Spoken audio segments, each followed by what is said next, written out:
Hello and welcome inside Alumni Field here on a sunny, windy Friday afternoon for WCBN Sports coverage of Michigan softball. I'm Jeremy Parks alongside Alex Drain here for the annual Pink Game here at Alumni, honoring breast cancer awareness and the Michigan Softball Academy as they open up the weekend here with Game 1 against the Penn State Nittany Lions and some continued Big Ten action as the hunt for the Big Ten Tournament and the Big Ten regular season title continues on. Drain, do you have any opening thoughts here on the afternoon for Michigan? Well, it's more of an evening today. Evening, afternoon. It'll be shadows, not much of a factor because of the clouds covering over, but just as windy as it was on Tuesday night, and we saw that come into play a little bit. Michigan had a couple homers that just barely got out. Alexander in particular, and the Nemitz one, I think, no doubt, was helped by the wind. So that'll be a factor as it's blowing again towards right field like it was on Tuesday night. It could help the Michigan offense, which is on a roll, scoring almost 8.5 runs per game since they returned to Alumni Field in mid-March. And Penn State's a team that we could see a lot of runs put up here tonight if the Michigan batters can go to work. Well, we'll take a look at the Penn State lineup here as they will get ready to come up here in the top of the first in just a few minutes after Michigan completes the warm-up. Batting first and playing in left field will be Tony Polk. Batting second, the second baseman Claire Swedberg. Batting third, the DP on the day, Chelsea Beasy. Batting fourth, the third baseman, Destiny Weber. Batting fifth, the catcher, Haley Vallejos. Batting sixth, the first baseman, Megan Williams. Batting seventh in right will be Lilia Krauthamel. Batting eighth in center field will be Danny Fay. And batting ninth at short, Melina Livingston. In the circle for Penn State, once they come to the defensive side in the bottom of the first will be Bailey Parshall, but in the circle for the Wolverines here to start off in the top of the inning will be Megan Beaubien with a 1.85 ERA, now 22-4 on the season, Drain, and despite some bumps in the road, those stats continue to look fantastic. Well, as Lucas and I talked about on Tuesday, it's a pretty good sign that you can have a statistical down year compared to your previous season and still be probably the best pitcher in the conference, up against some of the greats, Amber Pfizer and Danielle Williams of Minnesota Northwestern as well. Beaubien still top tier in the Big Ten, even though it's been some ups and downs, struggled with command, especially early in the year. We saw the hit-by-pitch problem that has mostly calmed down since then. She had a pretty good weekend against Illinois, a pretty sterling start on Friday night, then ran into some bumps on Sunday, battled through them, went 4 innings, 1 run on Tuesday against MSU in a pretty easy win there. So a comfortable weekend against Penn State. Probably will see the circle twice in 3 games would be go a long way towards continuing to pad her numbers. Well, Beaubien is now foot to the rubber as Tony Polk steps to the plate, and the first pitch is down the pipe, and it catches the bottom outside corner for a called strike 1 to start the game. Your home plate umpire, Mike Burwell, over at first base, Christina Drum, and over at third base, Laura Head. Your game time temperature, 61 degrees with heavy winds, about 20 miles an hour, blowing from left to right through center field. The 0-1 pitch, big cut and a miss, went right over top of it, did Polk on the fastball, now quickly 0-2 to open up the game. Yeah, late swing there by Polk, having to deal with the heat of Beaubien. We'll see if she can go off speed here. It's her favorite pitch delivery pattern. As Alexander looks to Beaubien, and the 0-2 just missing a bit low there. Had a bit of dropping action on that pitch. Disciplined Polk lays off to stay alive at the plate. Advertised as a sellout crowd in terms of ticket sales here for the evening game at Alumni. There are some empty seats still filling in as we get underway. And the 1-2 pitch, changeup, just missed on the outside. Yeah, that's the change in tempo there, but just unable to locate it. That's been a bit of an issue at times when Beaubien has missed this year. It has not been the fastball. It's tended to be the off-speed stuff as she was experimenting more with spin in the off-season. As you can hear that wind rustling in, Beaubien looking down with the 2-2. Big swing and a miss. And the first strikeout of the game on the pitch down low for Megan Beaubien. Game time temperature today, 61 degrees and partly cloudy. As mentioned. It's like you don't even listen to me. No, I was checking it myself, so I, thought I'd add it in there. All right. That'll bring up Claire Swedberg here with 1 out, nobody on in the top of the first. As Beaubien winds and delivers, missing low for ball 1. Well, Swedberg is the table setter of sorts because she is bookended by a pair of 12-homer real power hitters in Polk and Beasy. Swedberg's job to get on base and come around. Swedberg, a true freshman, takes the 1-0 for a called strike inside. Fastball to start on Swedberg. One miss, one hit, 1-1. Swedberg is hitting .291 on the season, as you said, Dre. Not a lot of power, just one home run for the young Nittany Lion. The 1-1, big cut again, and still struggling to time up some of these Beaubien fastballs are these top two Penn State hitters, and it's 1-2 now. That rise ball was head level there, went reaching up the ladder, unable to get a piece. Working to change the eye levels. See what Alexander wants to set up with here behind the plate. The 1-2, that one hit foul, and a hard shot that goes right up over the padding on the top of the fence to the Penn State dugout. A couple of heads ducking out of the way as that one careening in there. Looks like everybody's all right. The count stays 1-2. Well, these dugouts can be a little dangerous. When I was down in Ohio a couple of weeks back, the Ohio State softball stadium had full coverage of their dugouts with a gate and a door and everything. Not so much here. Have to look out when you're in the dugout. As Beaubien looking for another put-away pitch, the 1-2. That one bouncing about 5 feet in front of the plate in the dirt. Just missed the release on that one as the count will go even at 2 apiece. Yeah, it slipped out of the hand there. The usual Wolverine defensive lineup here today. No changes anywhere to be seen out in the field. As the 2-2 comes down low again, scraping the dirt. This one maybe got to the plate. It was hovering right above before it hit down on the low side, and the count now full 3-2. Good block by Alexander.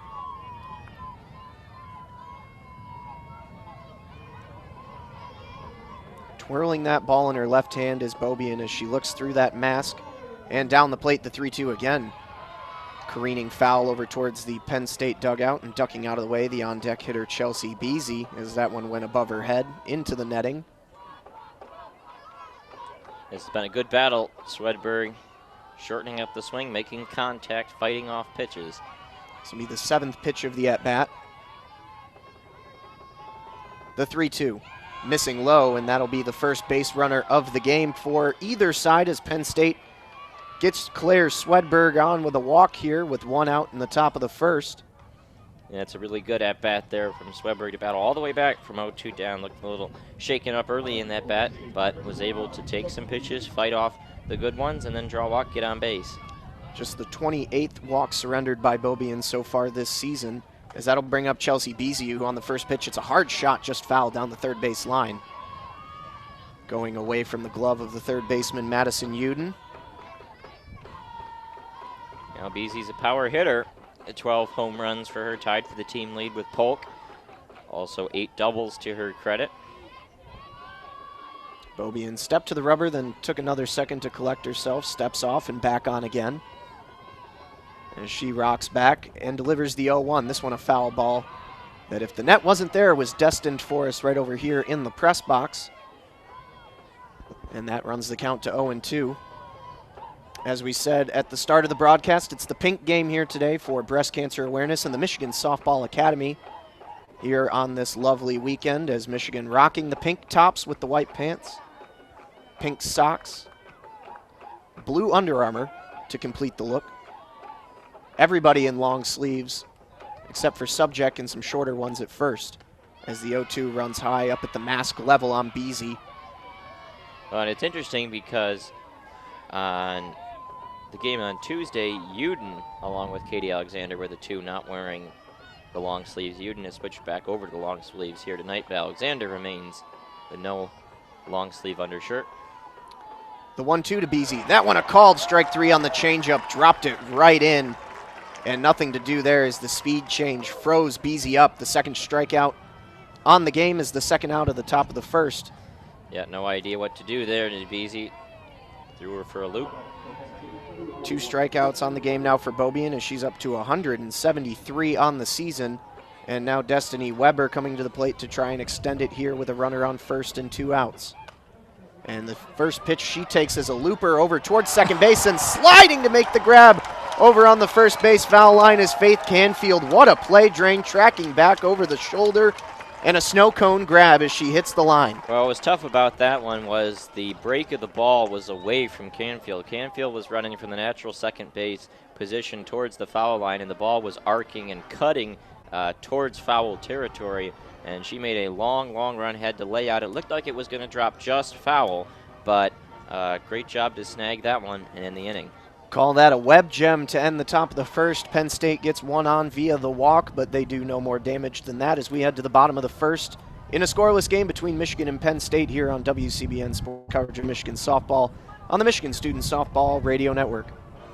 Penn State has not had a lot of success against Michigan all time, looking for their first win against the Wolverines since 2007 in the all-time season series, 66-7. In favor of Michigan. Last year it was a pretty simple sweep of 3 games for Michigan in a Happy Valley. That series was in early April. This one a little later in the season, the last regular season home weekend of the year for Michigan. They'll be in College Park next weekend against the Terps to close out the regular season. And the Big Ten chase is really the story of the day right now. Michigan in a tight 3-way battle atop the Big Ten standings. Northwestern 17-0, Michigan 16-1, Minnesota 15-1.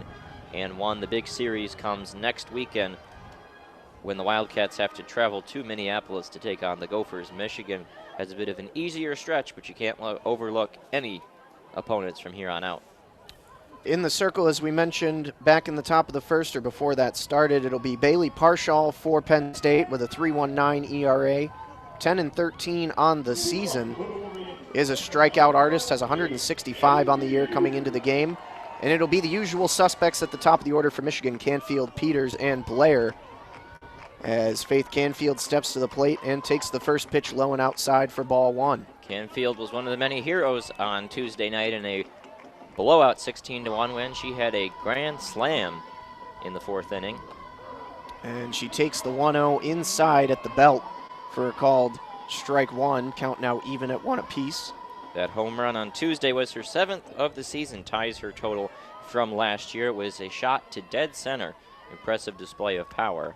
The 1-1, swinging at that, I think she might have got a piece as it jumps back to the backstop. Either way, it'll be the second strike of the at-bat. Yeah, it looked like it changed directions there a little bit. Reaching full arm extension out to the front of the plate to try and get a piece of that one was Canfield. And now ahead in the count is Parshall, looking to start off on the right foot. The 1-2, that one chopped foul down the first base line.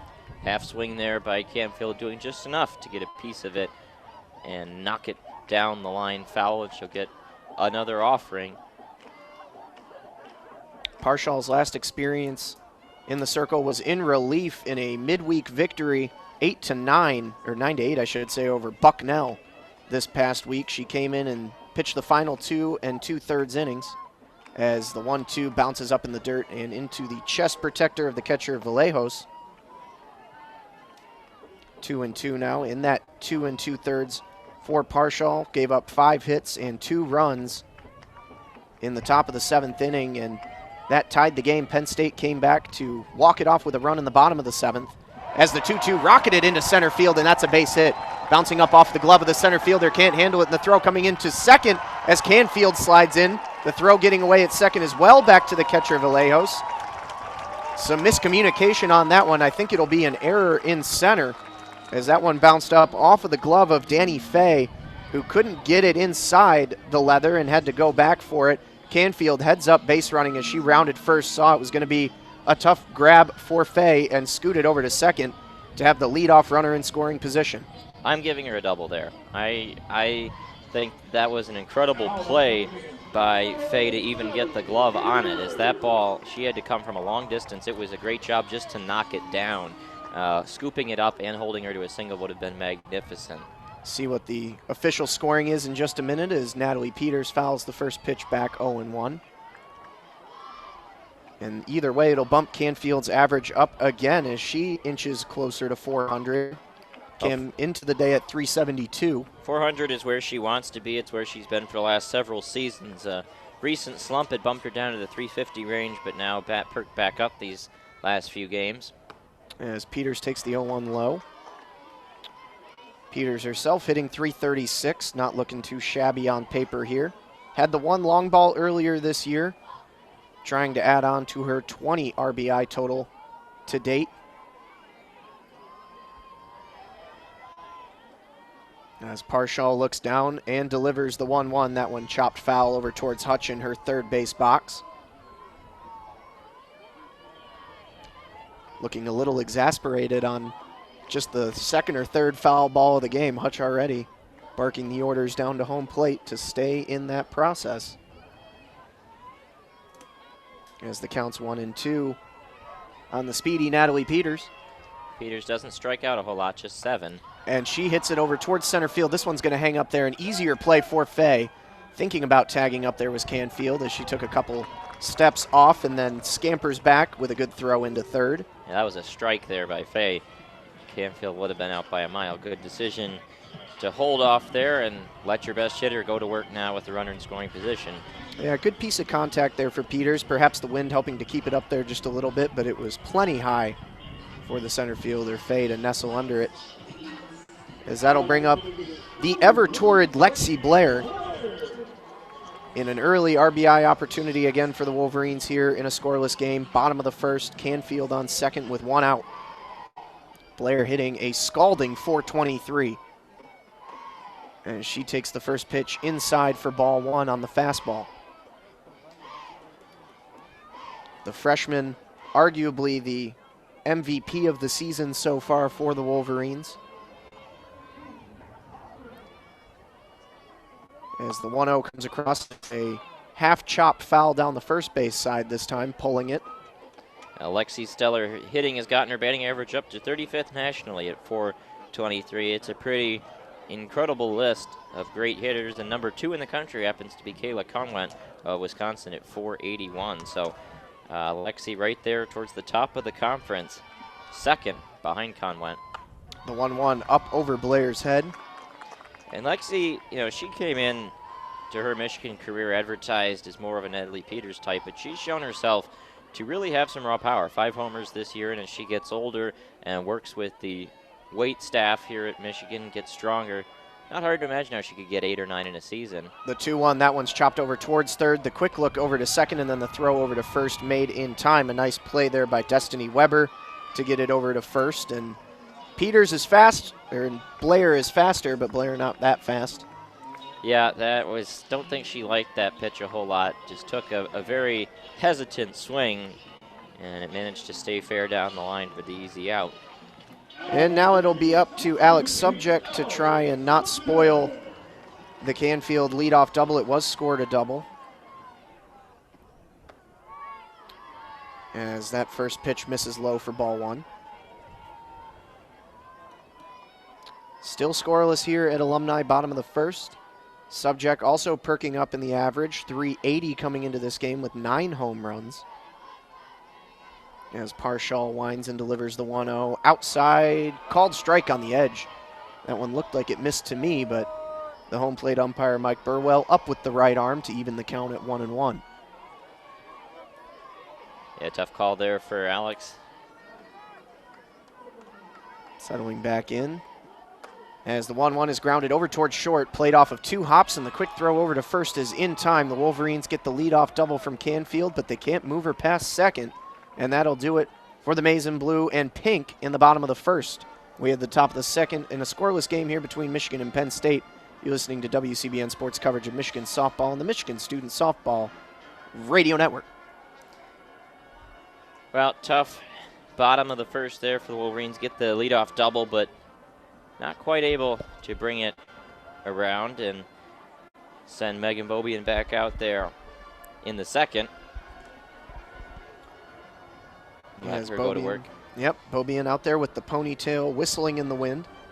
That wind has just been pretty darn steady. I feel like at Alumni a lot of the time you get a little bit of wind variation, but ever since the first pitch, that flag has stayed steadily left to right in a bustling wind.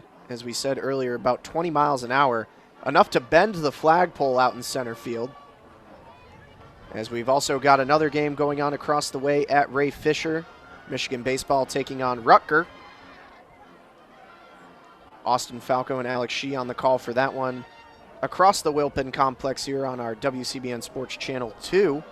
That one will guaranteed go past the expiration of this game, so once you wrap up here with softball, feel free to scoot on over to Channel 2 and catch some Michigan baseball, a team that's doing quite well themselves. And a scoring update in the race to the Big Ten. This should be, as Drain and I were talking about before the game today, an easy weekend for both Minnesota and Northwestern. Minnesota facing Iowa, Northwestern, Michigan State, the two worst teams in the Big Ten, facing two of the best teams. In Minnesota in the first game of the weekend is up 9-0 on the Hawkeyes in the top of the fifth. Yeah, tough year for Iowa, and the Big Ten tournament only takes 12 teams. Iowa, MSU right now, the two teams in position to be cut. As Vallejos will step to the plate to lead off the inning here for Penn State, takes a called strike one on the outside edge. It'll be Vallejos, Williams, and Krauthamel here in the top of the second. Michigan State and Northwestern just got underway in East Lansing. That one was a 6 p.m. start as well. That's scoreless so far, as Vallejos takes the 0-1 up above the mask. 1-1 the count. Yeah, good year for Allison Ducey of Iowa. She remains a very solid pitcher, but the problem is not much else behind that. No other pitchers with an ERA of less than 4 and a team batting average of .220 for the Hawkeyes. As Beaubien delivers the 1-1. That one catches the outside edge, painted there with the fastball. 1-2 now.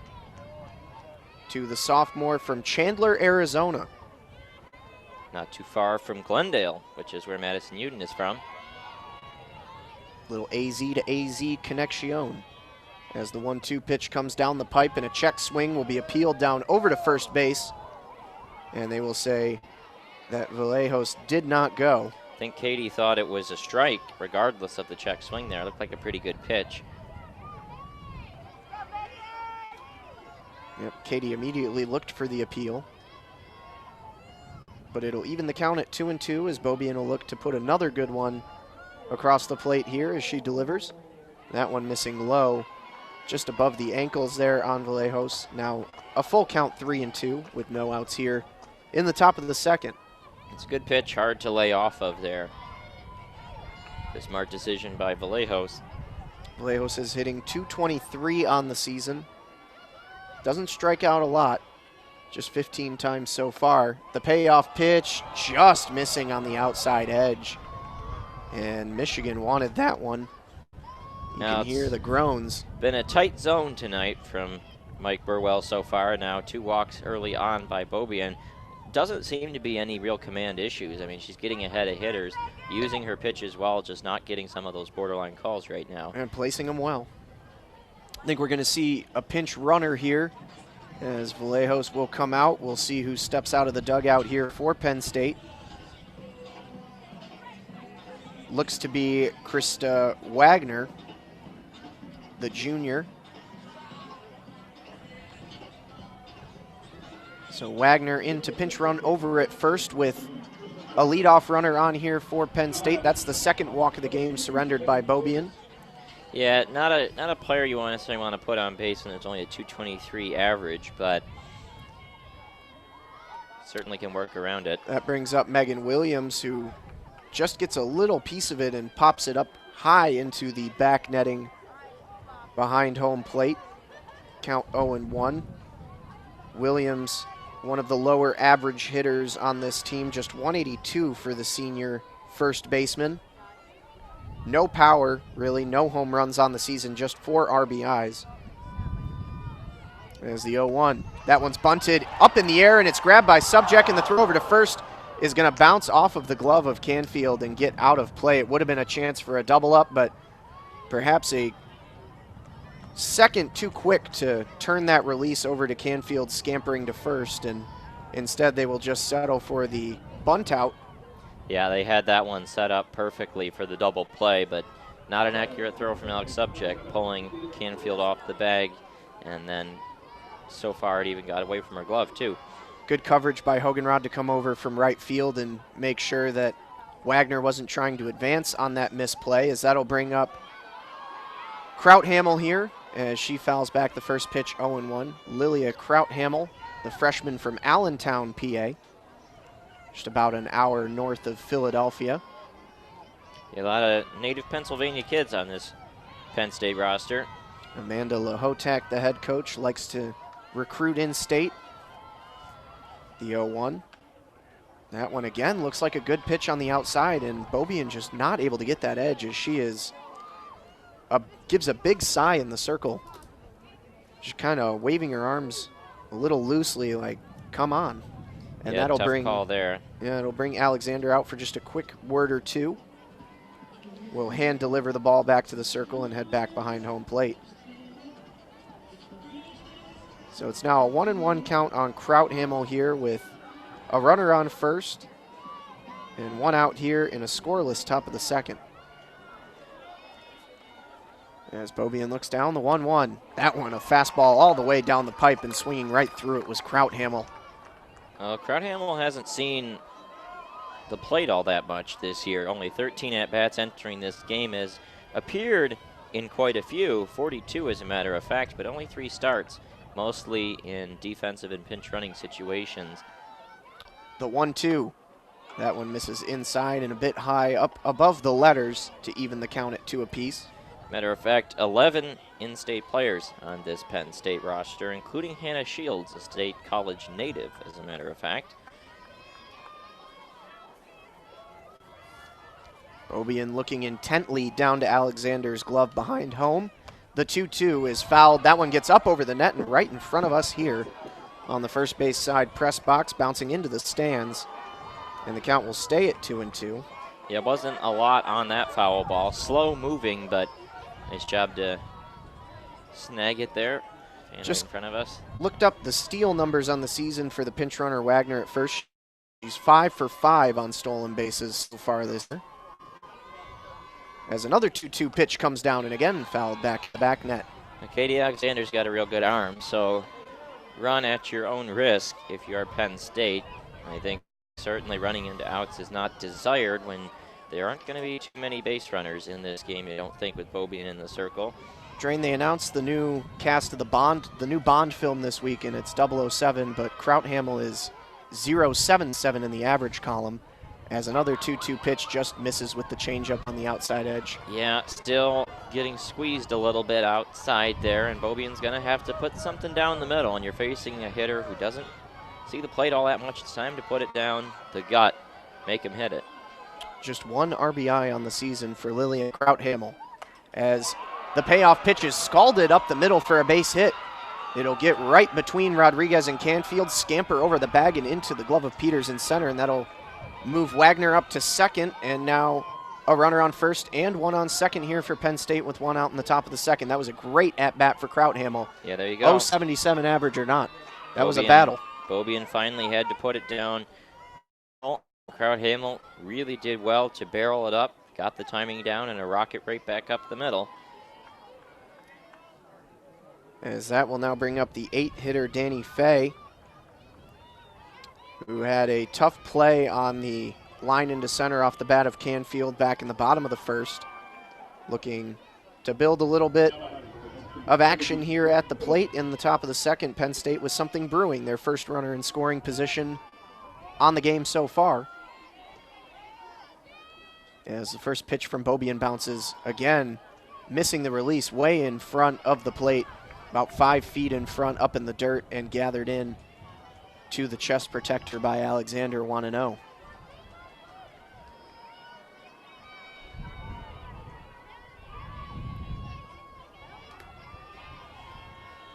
As Beaubien now looks down, rocks, and delivers the 1-0. That one a called strike on the inside edge, waist high, 1-1 with the fastball. Nice comeback pitch there. Krauthamel on first, not the fastest, 2 stolen bases and 3 caught stealings this year. Wagner, though, 5 for 5, as we mentioned. So don't think they'll attempt a double steal, but it's a possibility. The 1-1 up at the eye level on Fay, and that'll go by 2-1. As Alexander had to get up out of the crouch to grab it. And Beaubien trying to settle in here. She's had her moments this season where things have gotten a little shaky, trying to get out of the way as the 2-1 is grounded over towards Rodriguez at short. The tag is made in time, and the strong throw over to first, and that's a double play to end the inning. Yeah, excellent defense there, and that's the old tailor-made double play ball because it did two things. Number one, it pulled Rodriguez closer to second base bag so she could do the quick underhand flip. And the second was that was pretty hard hit, so it was not a slow roller, and they needed to execute that perfectly to get it done, and they did just that. As you said, 6-4-3, Penn State gets a walk and a single, and they end the inning on the double play as Beaubien gets out with no damage done. We head to the bottom of the second, scoreless between Michigan and Penn State here on WCBN Sports coverage of Michigan Softball Pink Day here at the ballpark in honor of breast cancer awareness in the Michigan Softball Academy. Yeah, Academy was last night, $150,125 now raised from the Academy last night. The all-time total, $1.197 million. Yeah, that looked like a good turnout from the photos they saw on social media last night. One of our longtime listeners and friends of the station, Griffin Hickman, always involved in that one. Not in his usual spot. Down by the dugout tonight, at least was earlier in the game. Oh no, they're back to their normal spot now in section 5 behind home plate. Yep. As due up for the Wolverines here in the bottom of the second, it will be Udin, Nemitz, and Hoganrod. Or as several away student broadcasters call her, Hugenrad. Well, Maddie Udin's been on a bit of a hot streak recently that's moved her up in the batting order. She was previously the 6th hitter behind Nemitz, but she's been having a really strong Big Ten play, up to nearly 400 OBP in conference play.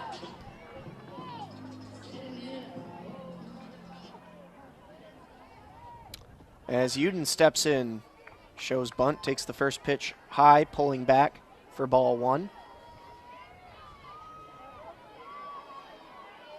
Udin hitting .264 coming into the game today, still looking to perk up those power numbers, 4 home runs so far on the year. And she takes a big cut at the 1-0 for strike 1. Yeah, late swing there. The one issue for Udin over time has always been the strikeouts. Pretty high K rate, 29 and 110 at bats. As Parshall looks down and delivers, and that one a little bouncer over towards second. It needs to be a quick throw and delivery over to first. It's low but gathered up in time. That one an odd play, just one of those little bloopers that bounces right up in front of the second baseman, Swedberg, and then had to make the quick throw over to Williams. At first it was low and over towards her right side, but gathered up in the dirt in time to get Udin by a step. Yeah, very, very dangerous throw there from Swedberg. Almost pulling Williams off the bag at 2. Down and away. That'll bring up Mac Nemitz. As the first pitch is letters high, but a called strike over the plate. Well, Nemitz has been doing a little bit of home cooking recently. Her last 2 games here at Alumni Field had the towering 3-run homer on Tuesday and then the dramatic walk-off against Indiana. The 0-1.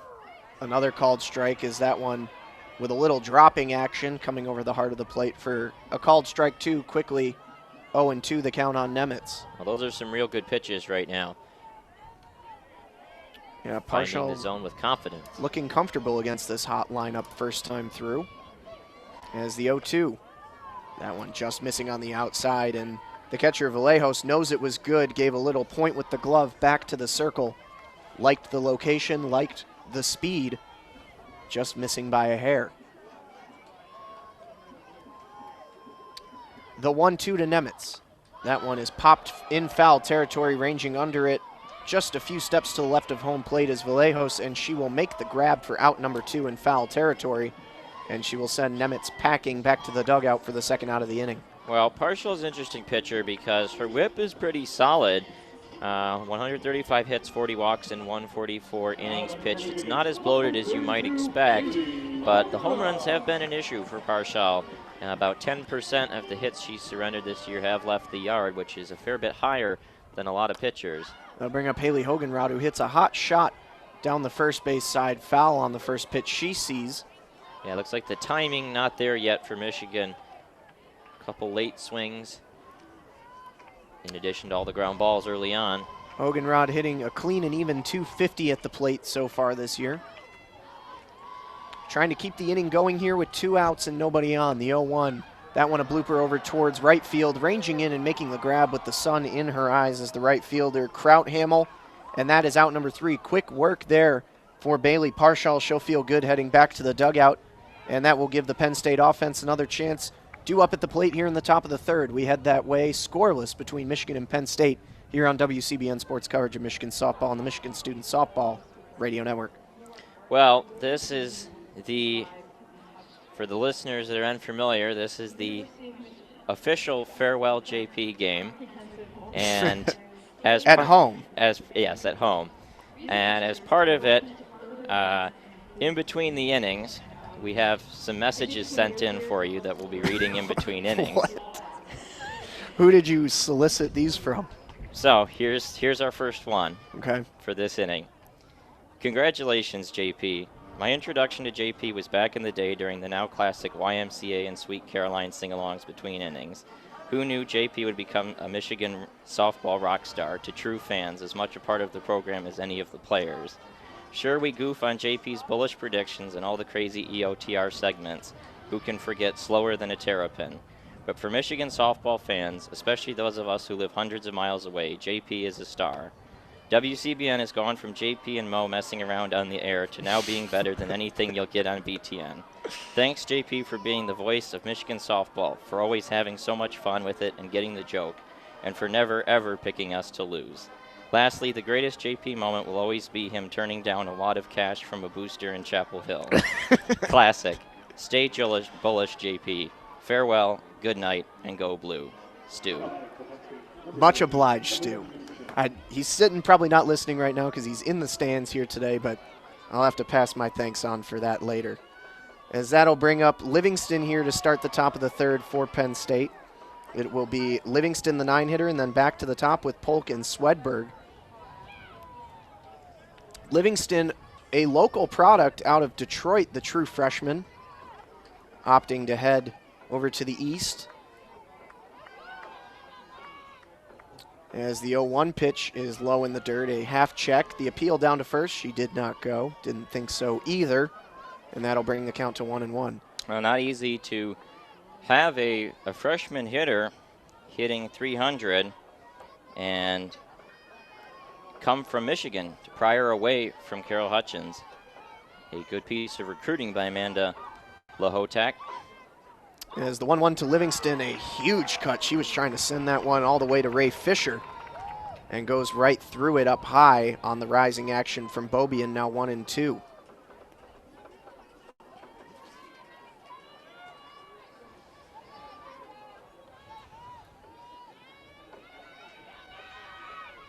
The 1-2. That one up high above the helmet of Livingston.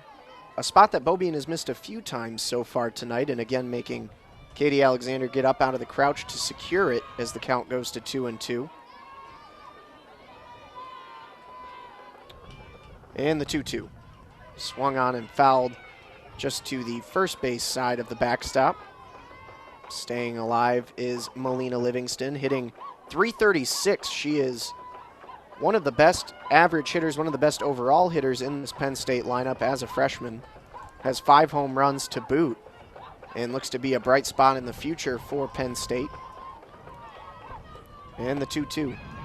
This is high above the letters. Just a little high. Yep.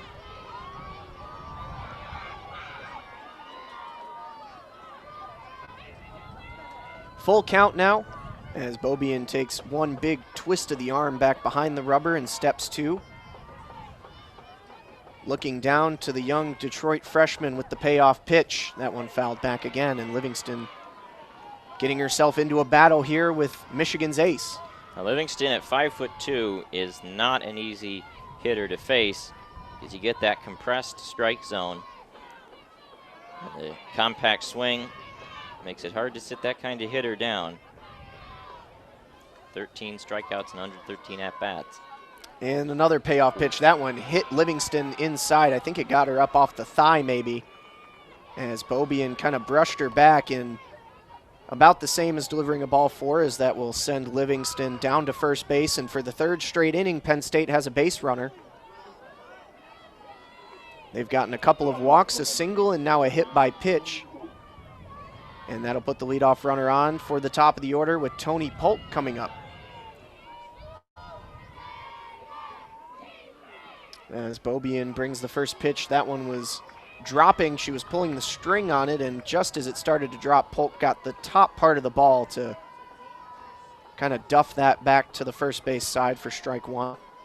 Well, Livingston did exactly what Penn State wanted from her. Got her on, and now you have Polk, Swedberg, and Beasy coming on up. Some power, some people who can get on base. This is an opportunity for Penn State to get the early lead. And the 0-1. Check swing, but a called strike nonetheless, as it caught the outside part of the plate on Tony Polk, and now 0-2.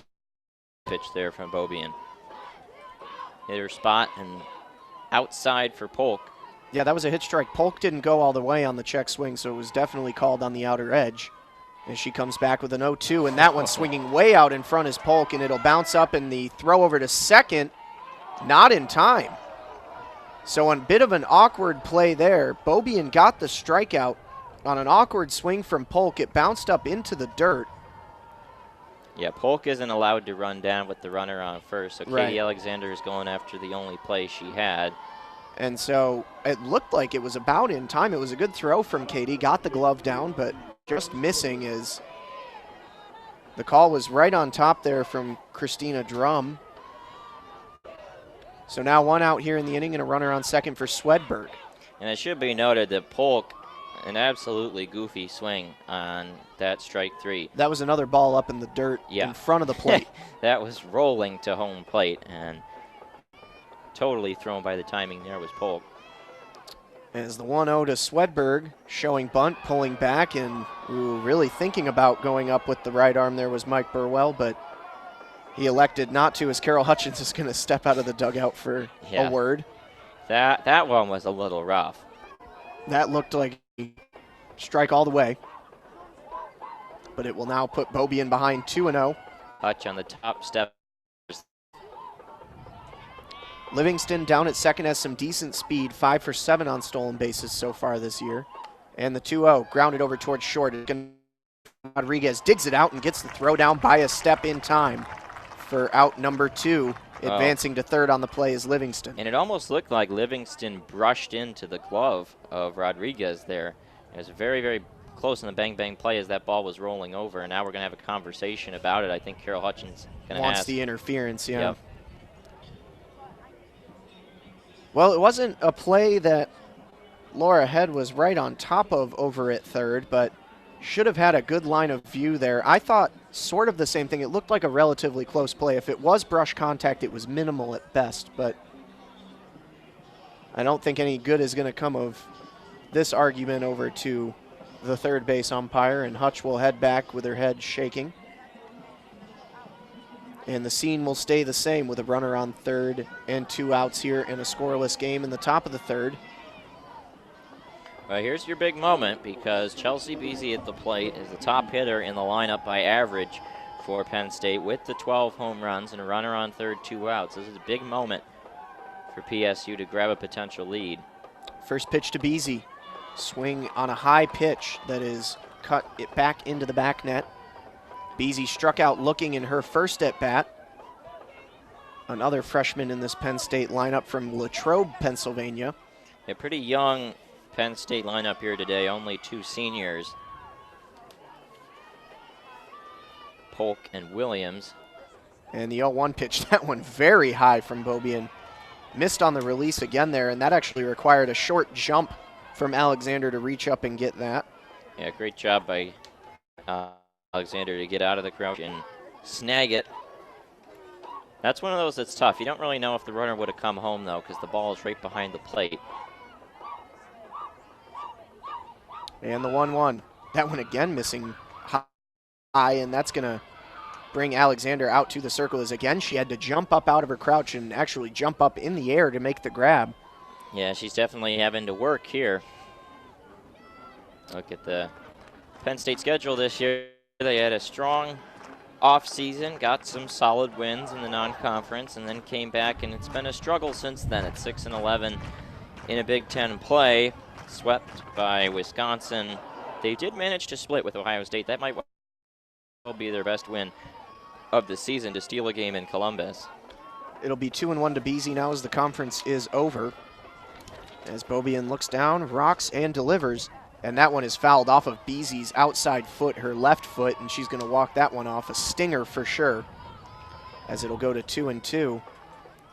Interesting note about the small town of Latrobe, Pennsylvania. Only 8,000 people, but perhaps the most notable from BZ's hometown, Arnold Palmer. Oh, wow. I knew that town for some reason, and a quick Google revealed why. As the 2-2 pitch to BZ is swung on and just getting a piece off the top of the bat to send it back to the backstop and stay alive. As the Nittany Lions desperate to scratch across the opening run here. Penn State at 6-11 is in a four-way tie in the Big Ten standings with Indiana, Purdue, Illinois, and Penn State. So a win in this series for Penn State do a long way to shake up Big Ten tournament positioning. And Beaubien looked down and then had to take time as she'll step off the rubber and collect herself again. It remains 2-2 on BZ with 2 outs here, and Livingston standing on third, representing the difference if she's able to cross the plate. And another 2-2. Change up, just missed. I'm not sure where. I would think high would be my guess. Dropped that one in there again. That's the same pitch she got BZ on in her first at bat. Yep. That froze her up, and you probably heard the crowd groan on that one. As the count will now go to 3-2. And Beaubien goes right back to work unfazed. A payoff pitch. This one a shot over towards left field, ranging over and making the grab in time is Lexi Blair. So the potentially missed call on the changeup does not matter. They get the third out either way. They strand Livingston at third, and we head to the bottom of the third in a still scoreless game between Michigan and Penn State here on Pink Day at Alumni Field on WCBN Sports and the Michigan Student Softball Radio Network. The wind still continuing to bellow heavily from left to right. Well, Penn State in these first 3 innings has gotten a runner on in each of the 3 half innings, but has been unable to hit in the clutch. Michigan got the leadoff runner on by Canfield in the top of the first. Nothing since then, so look to have the bottom of the order kickstart them offensively, starting with Katie Alexander, who has been red hot recently, hitting with a lot of power over her last several games. A couple homers against Ohio State, a homer Tuesday against MSU, and up to 10 on the year is her career high in a single season. In the Michigan Softball Academy, still soliciting donations here in the stand. They've got a sign right now with a backwards K, strikeout cancer while it's just looking. Donate now to the Michigan Softball Academy. Information on how to do that available through the Michigan Softball Twitter if you're interested. As a son of a mother who survived breast cancer, I always appreciate the output here on the Pink Day weekend. Looks like a lot of groups here today as well. They're being announced up on the scoreboard as well. Always like to see the youth teams come on out. Yeah, Katie Alexander has a cheering section out in the right field grandstand with some Go Katie from Saline signs. Not sure if that's a high school team. They look a little bit younger than high school to me. But they will get to see their hero up at the plate here to lead off in the bottom of the third. It's 8-9-1, Alexander, Rodriguez, and Canfield due up for the Wolverines.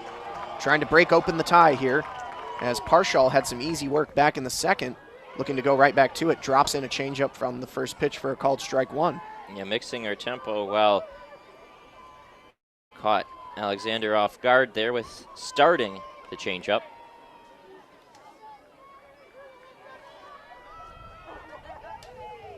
And the 0-1 misses low and away to even the count up.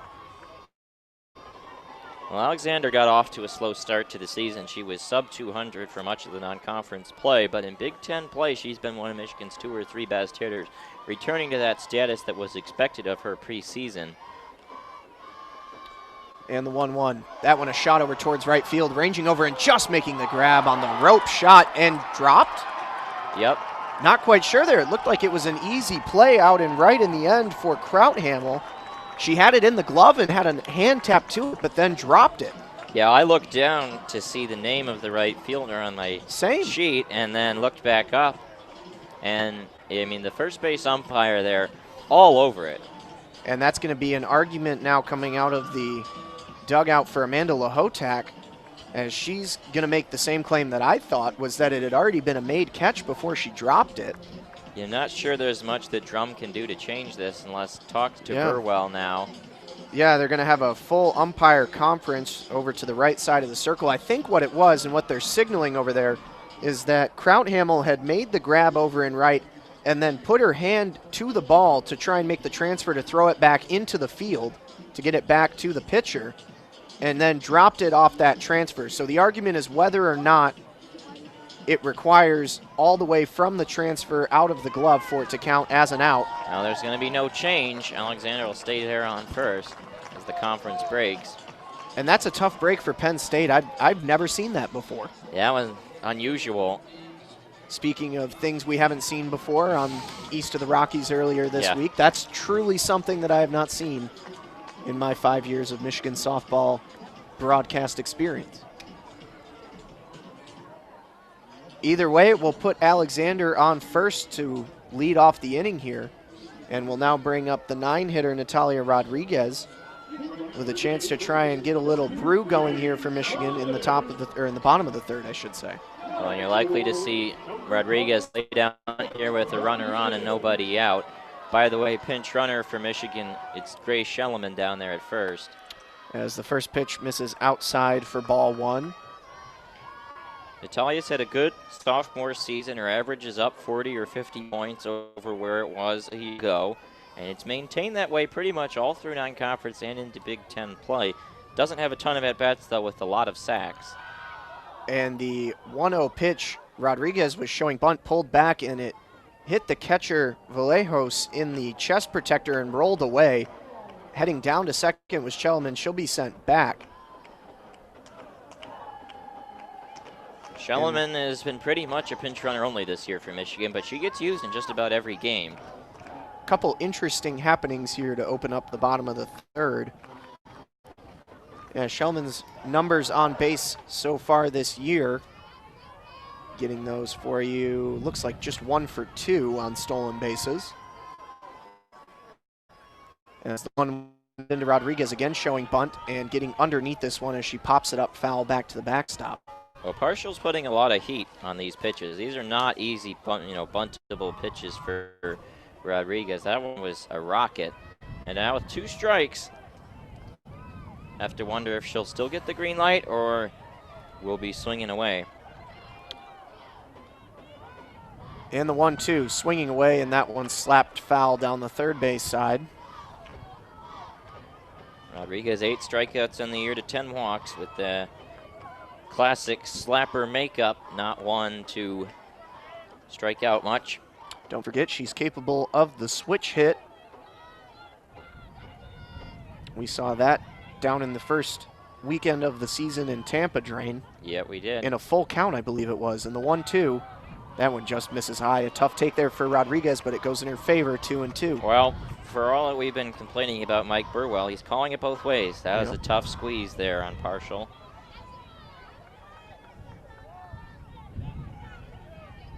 And she will settle back in here, has had a couple rough breaks here.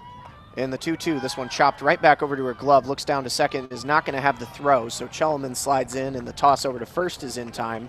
Well, Rodriguez may not have laid down the bunt, but she did exactly what the bunt would have done. Got the runner over, and now put a runner in scoring position for the top of the order. So now Grace Schelleman stands on second with 1 out, and the top of the order back to up with Faith Canfield, who had a double to right center field in her first at-bat. Yeah, do that here, and Michigan will be up 1-0 with the speedy Schelleman on second. Single the outfield, likely coming home. Or put it over the wall. the first pitch to Canfield. That one a called strike inside. Just above the knees on the fastball.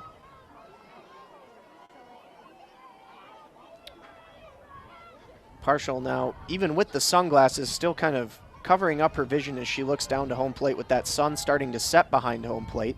The 0-1 fouled back and quickly behind in the count. 0-2 is Canfield. Well, the sun has finally peeked out behind the clouds, and now the shadows are starting to come into effect a bit. We're not early in the game, but right now just about the third base line, all that is shadowed right now in the infield.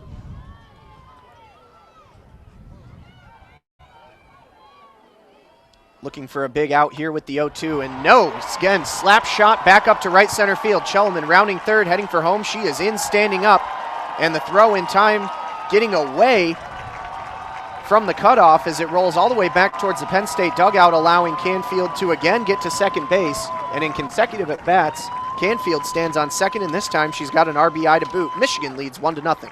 Yeah, bad throw there from the outfield, and Weber pulled her out of position and did a great job to lay out and stop that one where it was, because Canfield took a hard turn there at second and thought about even going down to third. It'll go down as the second error of the game. Single followed by the error, and now Michigan up ahead.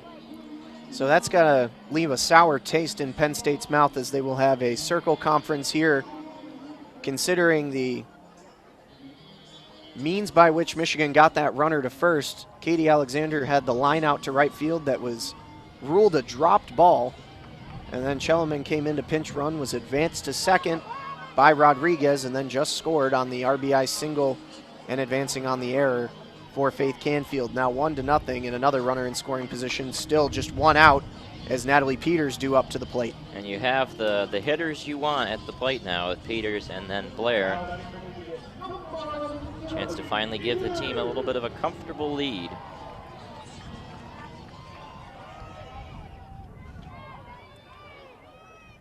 And the first pitch to Peters is popped up on the infield. Ranging over just to foul territory is the first baseman Williams to make the grab 2 steps over the line for out number 2. 1 pitch, 1 out there for Peters.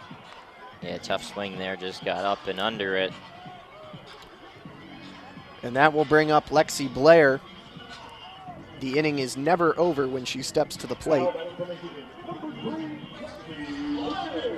With another runner in scoring position opportunity here. Grounded out over towards third in her first at bat. And the first pitch bounces up in front of the plate and smothered there by Vallejos, who holds Chelman, or should I say Canfield, now down at second. Well, it's worth noting that we're now at second time through the order for the Wolverines. We'll see how the hitters approach the plate now, having seen the Penn State lefty once. The 1-0. That one misses probably a bit high, perhaps a bit inside. 2-0. Perhaps walking Blair wouldn't be the worst move here. Lexi doesn't take a ton of walks, 16 on the season, but she makes contact more than anything with just the 4 strikeouts. Harder to do with a smaller frame, as the 2-0 again missing outside, and that's another well-placed pitch again on the outside edge that again Mike Burwell calling it both ways, not giving that leeway towards the outer edge on either lefties or righties as the count runs to 3-0.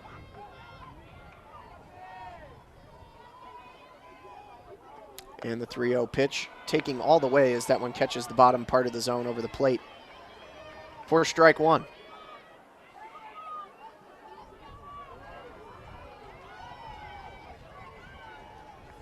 Trying to advance on a 1-0 lead here in the bottom of the third are the Wolverines. As the 3-1 pitch, that one's grounded back up the middle, past the diving glove of the second baseman. Canfield's rounding third. Can the throw make it in time? It can, as they cut it off at the circle, and no throw back to first. So to recap the play, again, a little confusion there. It was a shot single that got past the diving glove of the second baseman. Swedberg got into center. The throw from center was cut off in the circle as Canfield scored, and it then put Lexi Blair in a bit of a pickle, but nobody was back at first to cover. and she was able to run right back, so she is safe at first.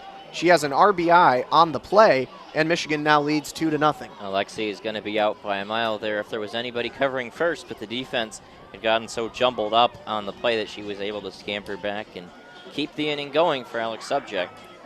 So again, the tough breaks continue for Penn State here in the bottom of the third as Michigan now puts their second run across. And that'll bring up Alex Subject, who had a ground out to short in her first at-bat.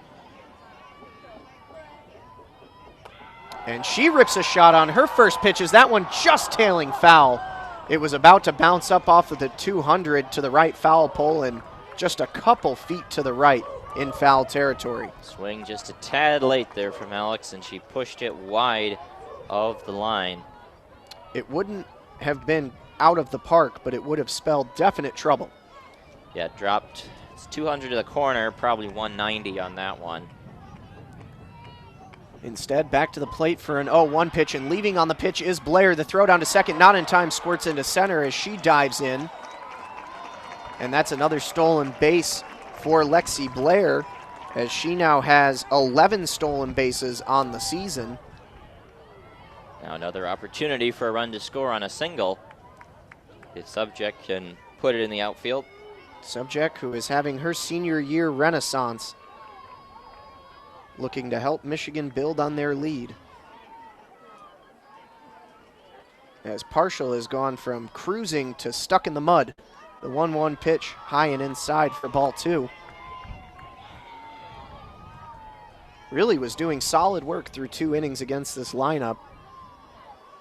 And now getting slowed down here by some good Michigan hitting in the third. As the 2-1 comes across. That one a called strike. Thigh level over the plate. And Subject takes her fair share of walks, 25 on the year, to 10 strikeouts and an on base almost 150 points higher than the batting average. Partial will check the wristband on her right wrist, twirls the ball in the left, and delivers the 2-2. That one fouled off of the foot of Subject as it dribbles into play, but was foul off the foot. 2-2, the count stays. It would have been the perfect soft ground out because it just died right in front of the plate, but got a piece of her before it did so. And again, checking the wristband is Partial. Looking to get out of the inning with a 2-2 pitch. That one a hard shot over towards third, and it's foul past the diving glove of Weber over at third. So Subject now has put a ball about 5 feet foul down the right field line and a ball about 5 feet foul down the left field line. Still looking to put one in play.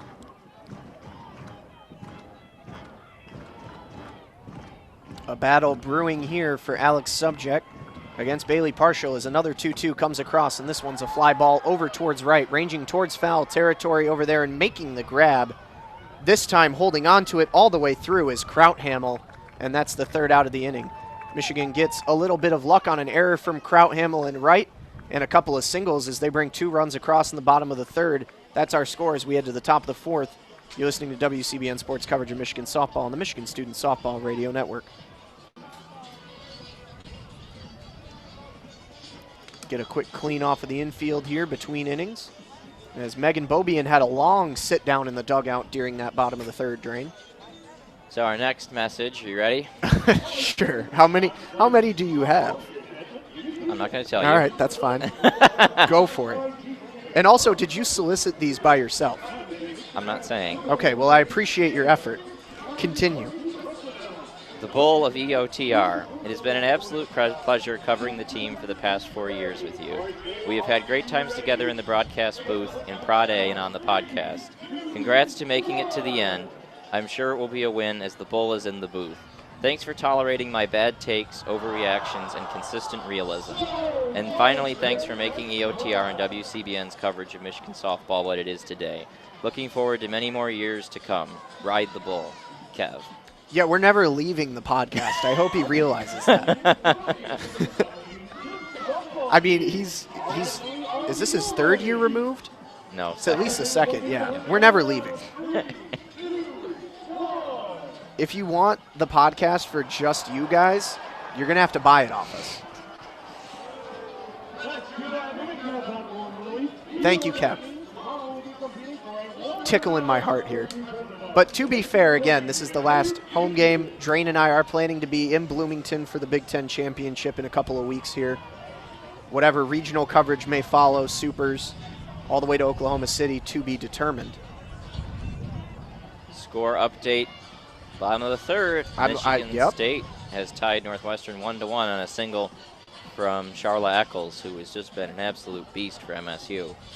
Now 384 on the season for Eccles. Yeah, it's the Eccles sisters and nobody else for MSU this year, unfortunately.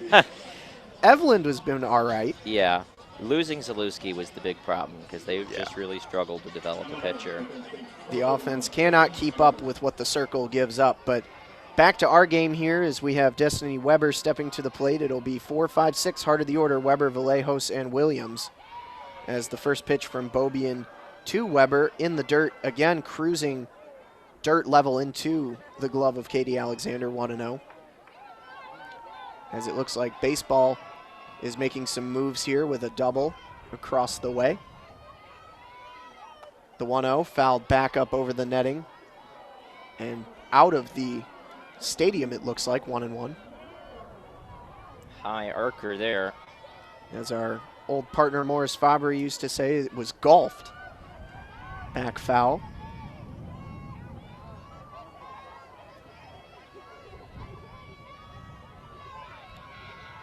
The 1-1. Just missing a bit low. Definitely caught the outside, but a little below knee level on Weber as it'll bring the count to 2-1. Score update from Ray Fisher, Michigan 4, Rutgers 0 in the bottom of the fourth. Sounds about right. The 2-1 to Weber. That one in a similar spot to the last, just missing low with the fastball, and now 3-1.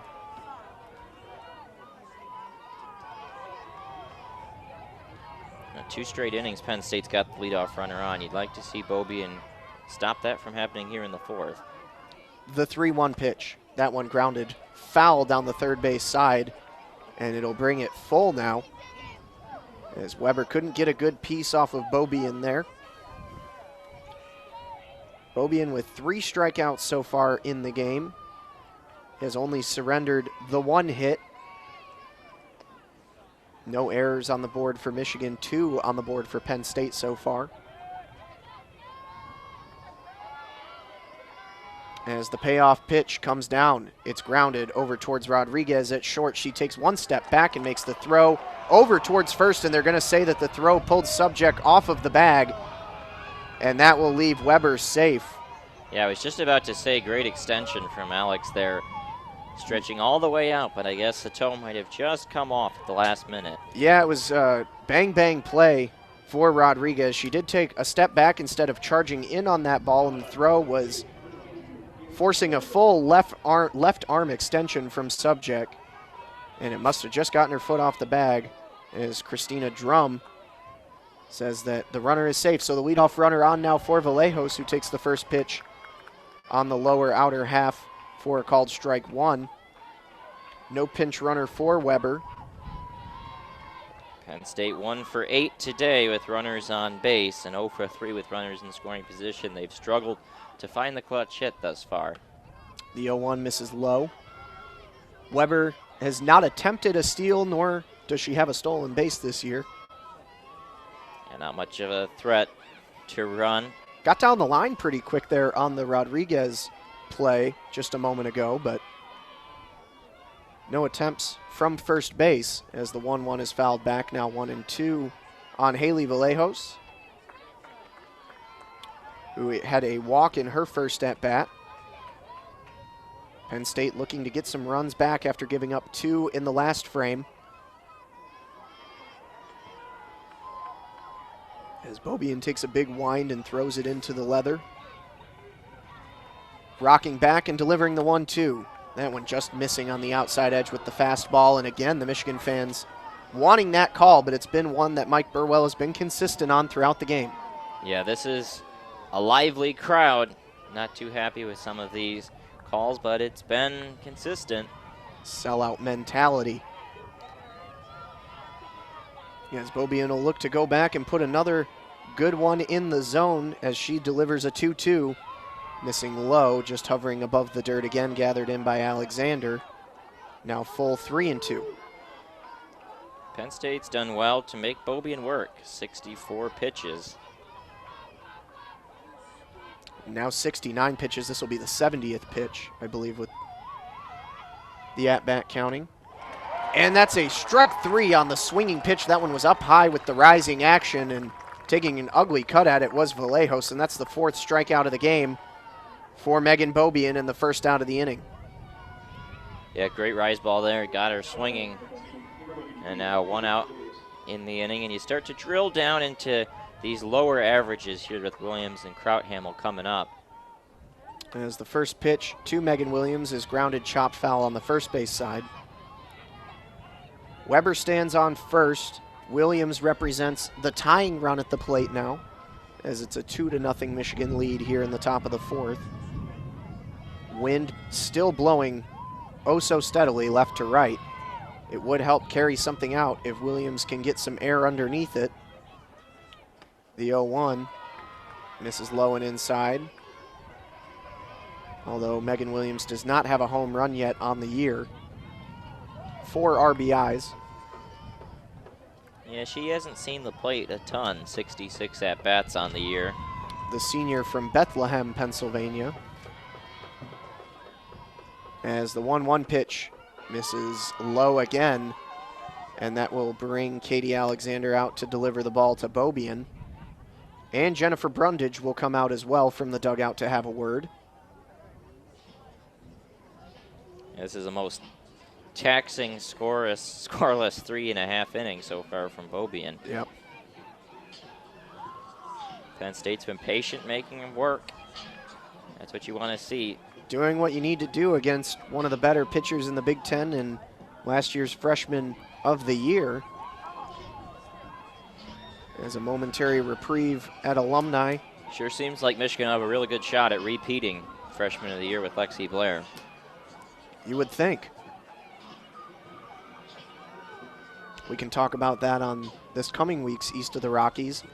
Again, always a shout out to those of you tuning in. Feel free to interact with us on the YouTube live chat if you're tuning in with us right now.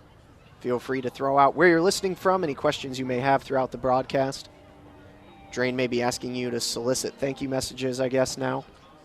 And also feel free to subscribe to the podcast East of the Rockies, both on SoundCloud and on iTunes.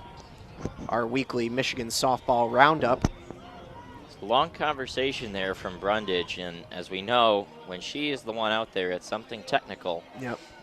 Tightening some screws here on Megan. Well, and as we've seen, it's been a lot of high and low tonight, trying to get it right in the middle.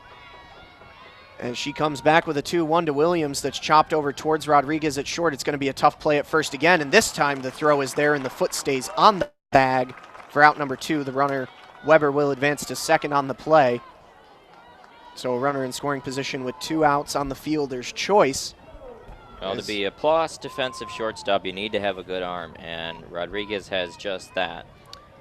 And that will bring up Lilia Krauthamel, who had that weird play out in right field that really started the Michigan 2-run rally in the bottom of the 3rd, where she caught the ball and then presumably dropped it. And she takes the first pitch inside for a called strike 1, looking to maybe get a little something back here and try and scratch across Weber from second to cut into this Michigan lead. Well, that first at-bat with Krauthamel worked it to 3-2, and Beaubien was forced to put it down the middle, and Krauthamel was able to barrel it up and put it in the outfield.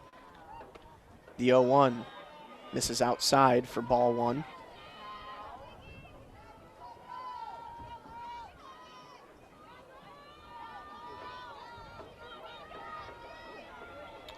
As Beaubien steps back to the rubber, digs in with the cleat.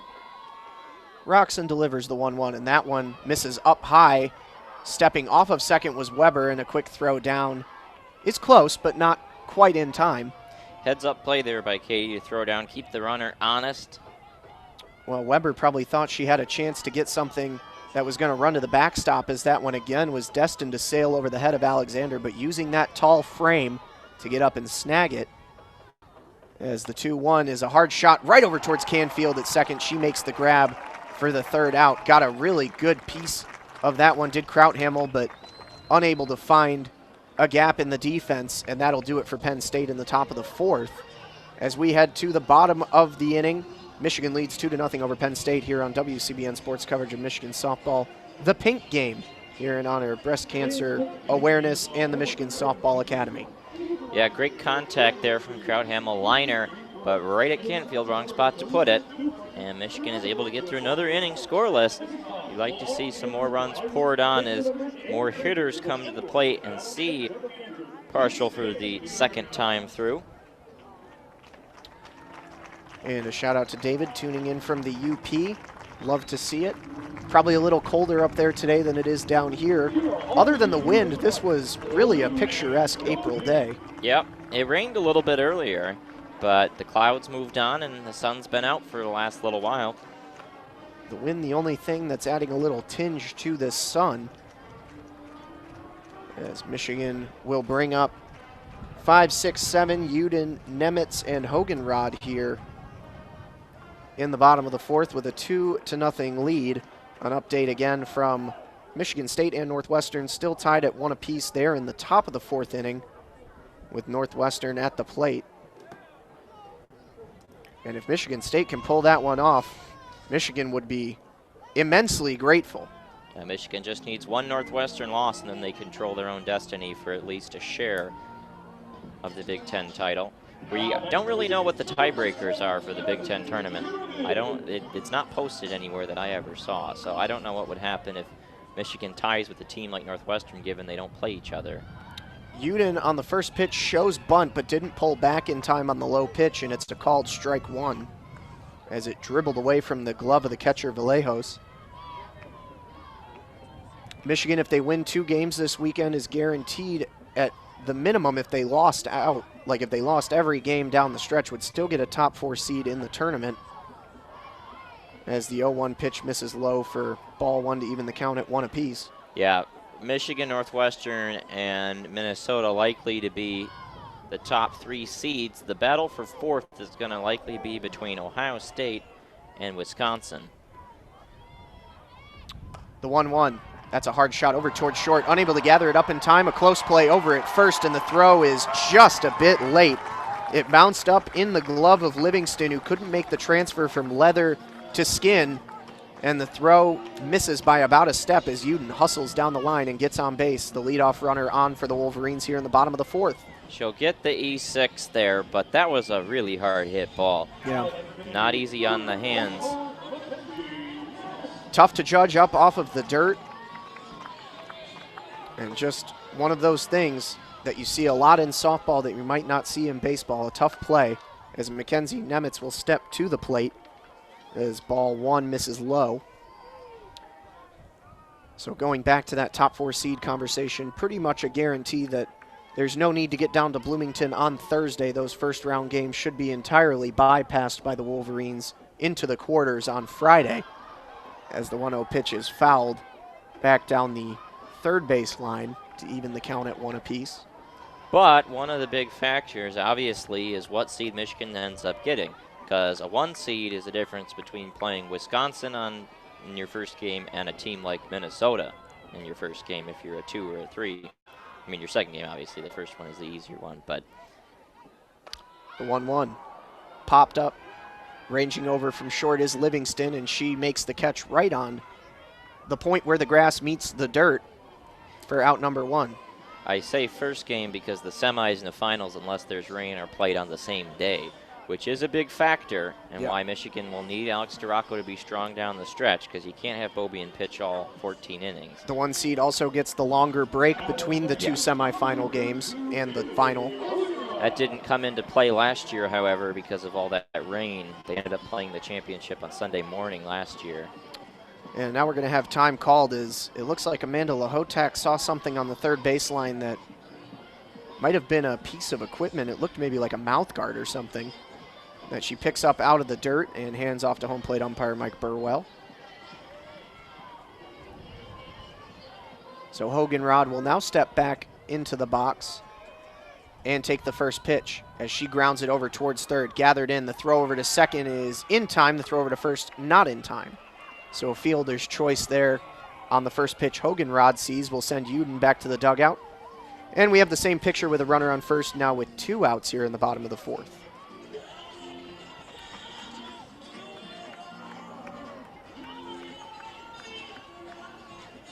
Gotta love some of these nice evening sunset tunes. Yeah. Well, Katie Alexander must be a big Boston fan, because this is the second straight year she has selected a Boston song, but different than last year. That was one of the family favorites for grilling out on the deck on these summer afternoons. The first pitch to Alexander is out of the glove of Vallejos and gone anyways on the pitch was Hoganrod, and she steals second standing up. Just makes it a little less stressful that Vallejos couldn't squeeze the leather to it. There was an excellent article on the UMich Athletics page last night about Haley Hoganrod and her academics at U of M, balancing with softball. Worth a read. Political science, the interest for Hoganrod. As the 1-0 to Alexander catches the outside edge, that spot that's been so elusive throughout this game. But a good one there will even the count 1-1. Hoganrod now on the season 5 for 7 on stolen bases.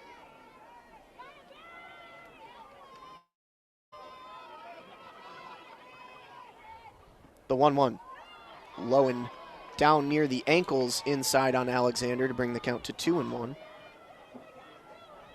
And again, another runner in scoring position with 2 outs. Michigan looking for a little 2-out offense to build on a 2-0 lead here in the bottom of the 4th.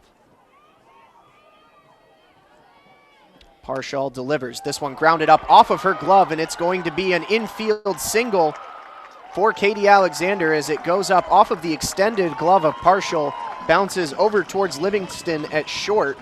Hoganrod took a big turn around third, but just got back in time sliding as she looked like she was thinking about maybe turning to head for home. But an infield single for Alexander will now leave runners at the corners with 2 outs. Well, and great job by Parshall to get her glove on that, because that could have been back up the middle and scored the run.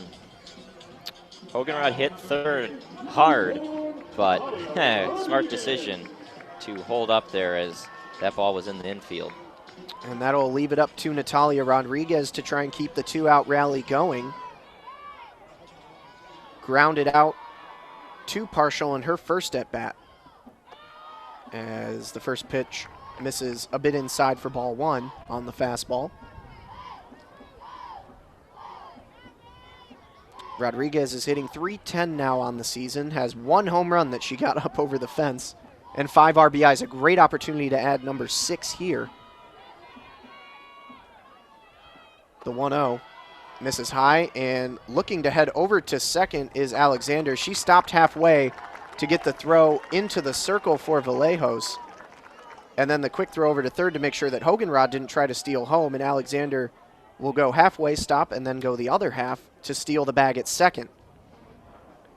And that will now bring out the Penn State coaching staff for a couple of meetings, one in the circle between the battery and one with all of the infielders, making sure they know their play. Alexander gets a stolen base, and now 2 for 3 on the season for Katie. Don't know if you really call that defensive indifference. I wouldn't, just because the play did go into the circle. I've never had a good handle on defensive indifference versus stolen bases. They're counting it as a steal on the stat broadcast, so that's what I'm going to do. As the Go Blue chants ring out here with runners on second and third, 2 outs, a 2-run lead for Michigan. Rodriguez looking to keep it going. The 2-0 pitch, dropped bunt, heading down the first base line, just foul. Yep. A little too much English that spun it over the chalk, and it'll bring it to 2-1. It would have been probably out number 3 on that one had it stayed fair, but a good effort for Rodriguez. And now the corner infield will pinch in to try and keep that bunt out of play. The 2-1 pitch, that one swung on and fouled back into the back net, 2-2. A good job to make contact there by Natalia. Stay alive, see what you can't get here. put it into the outfield, 2 runs could score. Big opportunity for a player who doesn't take her swings all that often with runners on base to play a hero. 2 taps of the bat to the plate as Rodriguez barrels up and takes the 2-2 down in the dirt low, and a good block there from Vallejos to keep it from getting behind her. And now the count runs full. Michigan keeping the pressure on Bailey Parshall here.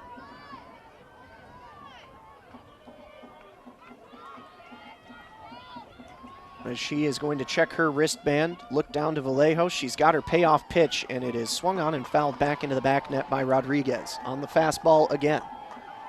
Yeah, battling there is Natalia. Parshall taking her time, gets a fresh ball.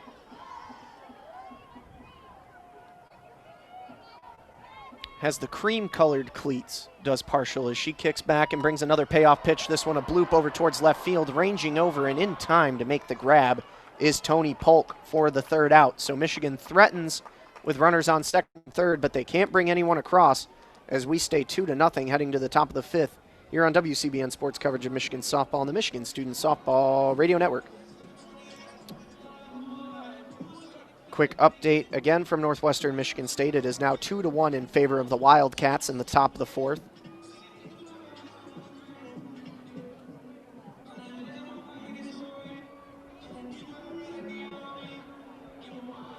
As Michigan will head back out here for the top of the 5th with Beaubien, who for a only 1-hit performance so far has been a bit choppy at times. Oh, she's been squeezed by the strike zone a bit. Tough to find that consistency. Looks like Michigan baseball continuing to cruise across the way. Again, as soon as this game wraps up, I guarantee you that one will only be in the 2nd inning, knowing how fast college baseball moves. So you can tune in with Austin Falco and Alex Shee on our WCBN Sports Channel 2 when this one wraps up. Our next message. Ah.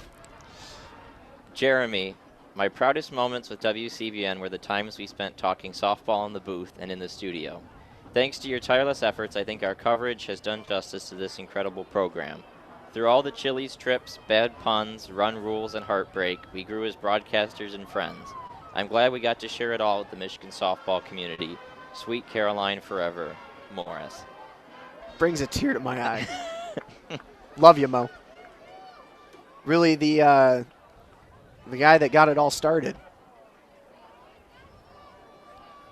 A lot of good road trips. As he said, a lot of Chili's. A lot of Chili's. As we are about ready to start the top of the 5th here with Danny Fay at the plate. As Fay takes the first pitch from Beaubien low for ball 1, it will be Fay, Livingston, and Polk here, 8-9-1 in the top of the 5th. We did switch it up when I was down in Carolina with Morris for those games earlier this season. I took him to Outback for his first Blooming Onion. As the 1-0 catches the inside part of the plate, letters high for a called strike 1, now even at 1 apiece. Michigan up 7-0 now over Rutgers in baseball. As Beaubien delivers the 1-1 to Fay. This one's a hard shot over towards right. This one's got some distance. It's up over the wall and gone. Home run for Danny Fay, her 3rd of the season, and that cuts the Michigan lead in half. It's now 2-1, and Penn State has taken a little momentum back here in the 5th. Yeah, great contact there from Danny Fay, barreling it up and hitting it out towards right. That's where the wind is blowing, is something we talked about. Line drive home run. That's Again, only her 3rd of the year.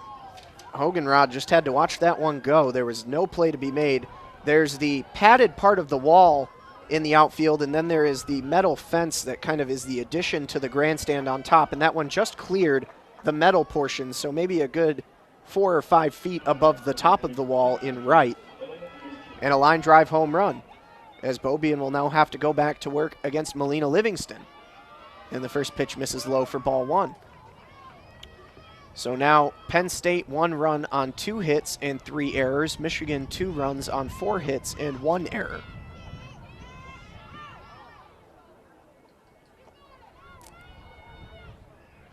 As the 1-0 is a hard shot right into center, and that's a single for Livingston, as she has now been hit by a pitch in her first at bat and reached now on a single here in her second. And things going a little rocky here for Beaubien to start the fifth. Yeah, two really good pieces of hitting from the 8-9 hitters in the Penn State order, Fay and Livingston. No action from the Michigan dugout as Beaubien will stand in there tall. And that'll bring up Tony Polk, who has 2 strikeouts on the game. Takes the first pitch low for ball 1. Had that awkward strikeout in the last at bat where she waved at one in front of the plate and could not advance with a runner already on first. As the 1-0 is another hard shot. This one headed towards left center. That one is a no-doubter gone. And just like that, Michigan's lead has evaporated. A solo home run and now a 2-run shot for Tony Polk. Her 13th home run of the season. RBI's 27 and 28, and now the Nittany Lions lead in the top of the fifth by a score of 3-2. Well, Penn State came ready to mash, and they've got 3 straight really hard hit balls, line drives off their bats, and now with a 3-2 lead. All those opportunities with runners on base in the first 4 innings finally cashing in at long last. They've had some opportunities earlier in the game, and now they're capitalizing. Still no outs on the inning. All 3 hitters have now crossed the plate.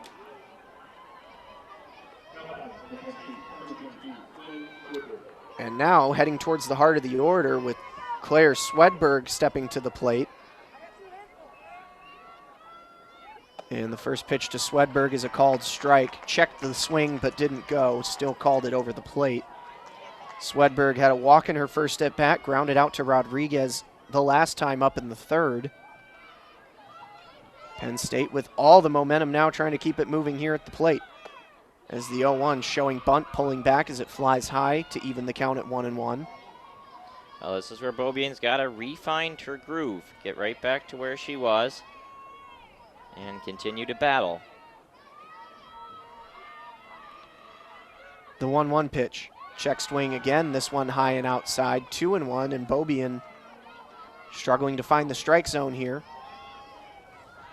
As she's looking over to Jennifer Brundage sitting on the top step of the Michigan dugout as they double check up on the wristband.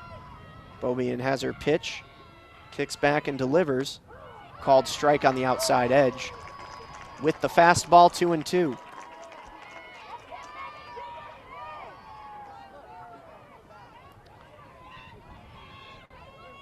Well, 2-2 count here on Swedberg. This is a big opportunity for Beaubien to get that first out. And the pitch, swing and a miss. Down on strikes goes Swedberg, and that's a big swagger back building out for Beaubien. Strikeout number 5. She's got a fistful so far here on the afternoon for out number 1 on the inning here. As that will bring up the equally dangerous Chelsea Beasy, who just like Polk came into this game with 12 home runs. Only difference now Polk has 13. As the first pitch misses low and in the dirt on a check swing from Beasy, and it looked like a 50-50 call there. The appeal down to first says she did not go. Michigan fans getting a little restless. Yeah, well, this game has taken a bit of a turn here in the top of the fifth. The 1-0. Foul ball back behind home plate. It'll escape out into the concourse.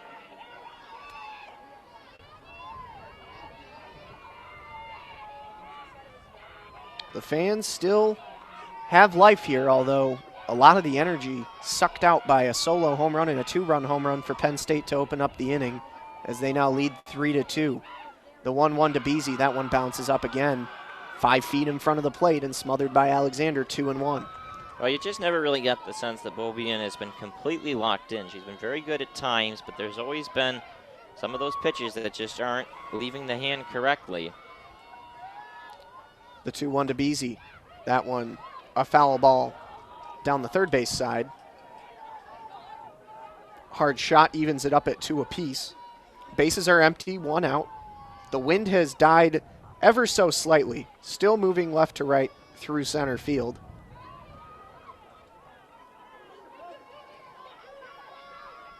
As Beaubien kicks back and brings the 2-2. That one a foul ball that's headed over towards us here in the press box. It'll bounce up off of the roof above our heads and out of play. 2-2, the count stays. Yeah, big thud right there.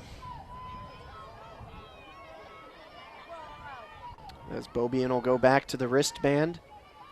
Beasy right back into the box. She's ready to go as that cocked bat with her back foot cocked back as well. The 2-2, that one a hard shot going just foul down the first base side this time. Got a good piece but couldn't straighten it out. Penn State hitters, to their credit, have been very strong today, battling hard, continuing to work Beaubien for every pitch. It's what we talked about on our East of the Rockies preview this week. It was going to be up to the Michigan pitching staff to limit the power hitting of this Penn State team, and they've showcased it here in the top of the fifth, putting up 3 so far. The 2-2. That one a shot right over towards Canfield on a rope. And another good piece of hitting, that one just a little unlucky for out number 2. We should note that the home run by Tony Polk, she had struck out swinging her first 2 times up, and one of them was pretty ugly, but she just kept battling and figured out Beaubien and got the right pitch and hit it out. That'll bring up Destiny Weber, who had a pop out to Canfield and reached on an error in her last at bat in the 4th, as she takes the first pitch for ball 1 with some drop action on it. It was the error by Rodriguez on the throw over to first that pulled Subject off of the bag that got Weber on base in her last at bat, as the 1-0 pitch catches the lower outside corner for strike 1 to even the count.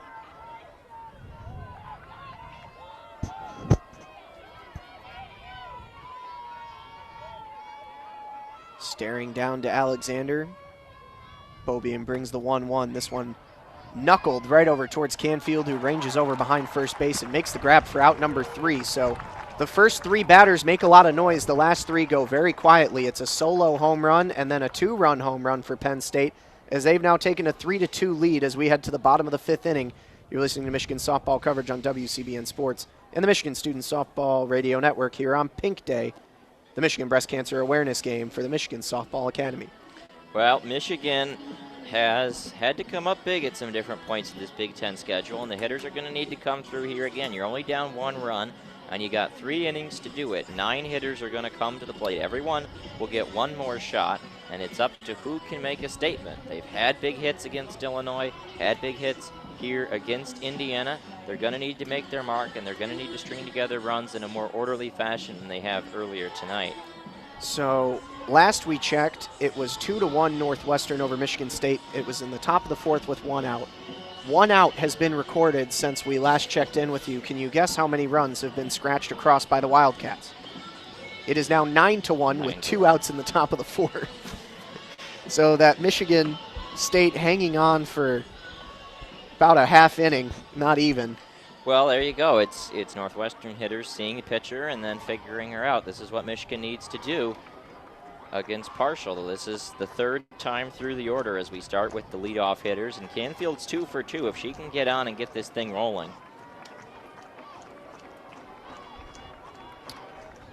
See if this Michigan offense can get something moving. They had another opportunity back in their last inning of work in the bottom of the 4th where they got runners to 2nd and 3rd. They could not score anyone. They also put up 2 runs in the bottom of the 3rd, looking to keep a little consistency at the plate with 1, 2, 3, Canfield, Peters, Blair due up here in the bottom of the 5th. Down a run. As the first pitch to Canfield's a called strike, inside, belt high. Partial now pitching with a little more confidence behind her. Back to a 1-run lead. Pitching with the lead isn't easy, especially when it's 1 run. Puts a lot of pressure on the pitcher. It's got to go through the teeth of the order. In the 0-1, this one a hard slapped shot that goes just foul down the 3rd base line, going towards the batting cage area. Got a lot of that one, did Canfield, but just couldn't turn on it the right way. Out in front of it. Put a lot of power under it. That had home run distance, but too early of a swing there. And the 0-2, that one a shot, headed towards right center. That one will get down and up against the wall. Canfield rounding first, heading into second. The throw not in time as she slides in And for the third time in a row, Faith Canfield is standing on second base. Another double, as Canfield continuing to prove she can hit. Well, there you go. Canfield has been the rock for Michigan here today. 3 of the 5 Wolverine hits off the bat of number 25, Faith Canfield. And puts a runner in scoring position right away. Gives these hitters, Peters, Blair, Subject, opportunities to tie the game just like that. And maybe add more. Exactly what you want out of the leadoff hitter. And that will bring up Natalie Peters now, with Michigan primed to get back in this game even, as the bunt dropped down foul by Peters for strike 1. Peters has hit the ball pretty well twice. Had a line out to center field her first time up. Had a pop out to first. Attempted the bunt there. I'd like to see her take her swings here. I don't think you need to play for the tie when you've got Lexi Blair and Subject coming up. The 0-1 from Partial. That one misses high up at the visor level on Peters, 1-1.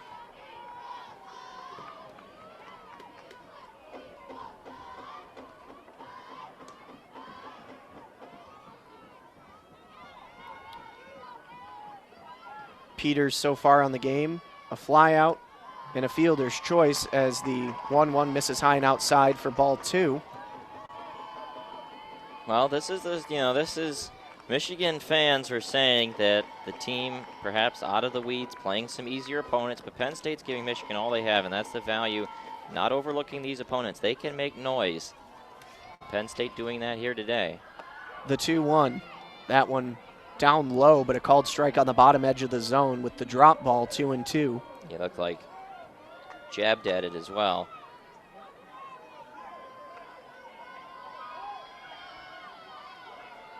Peters looking for her first hit of the game.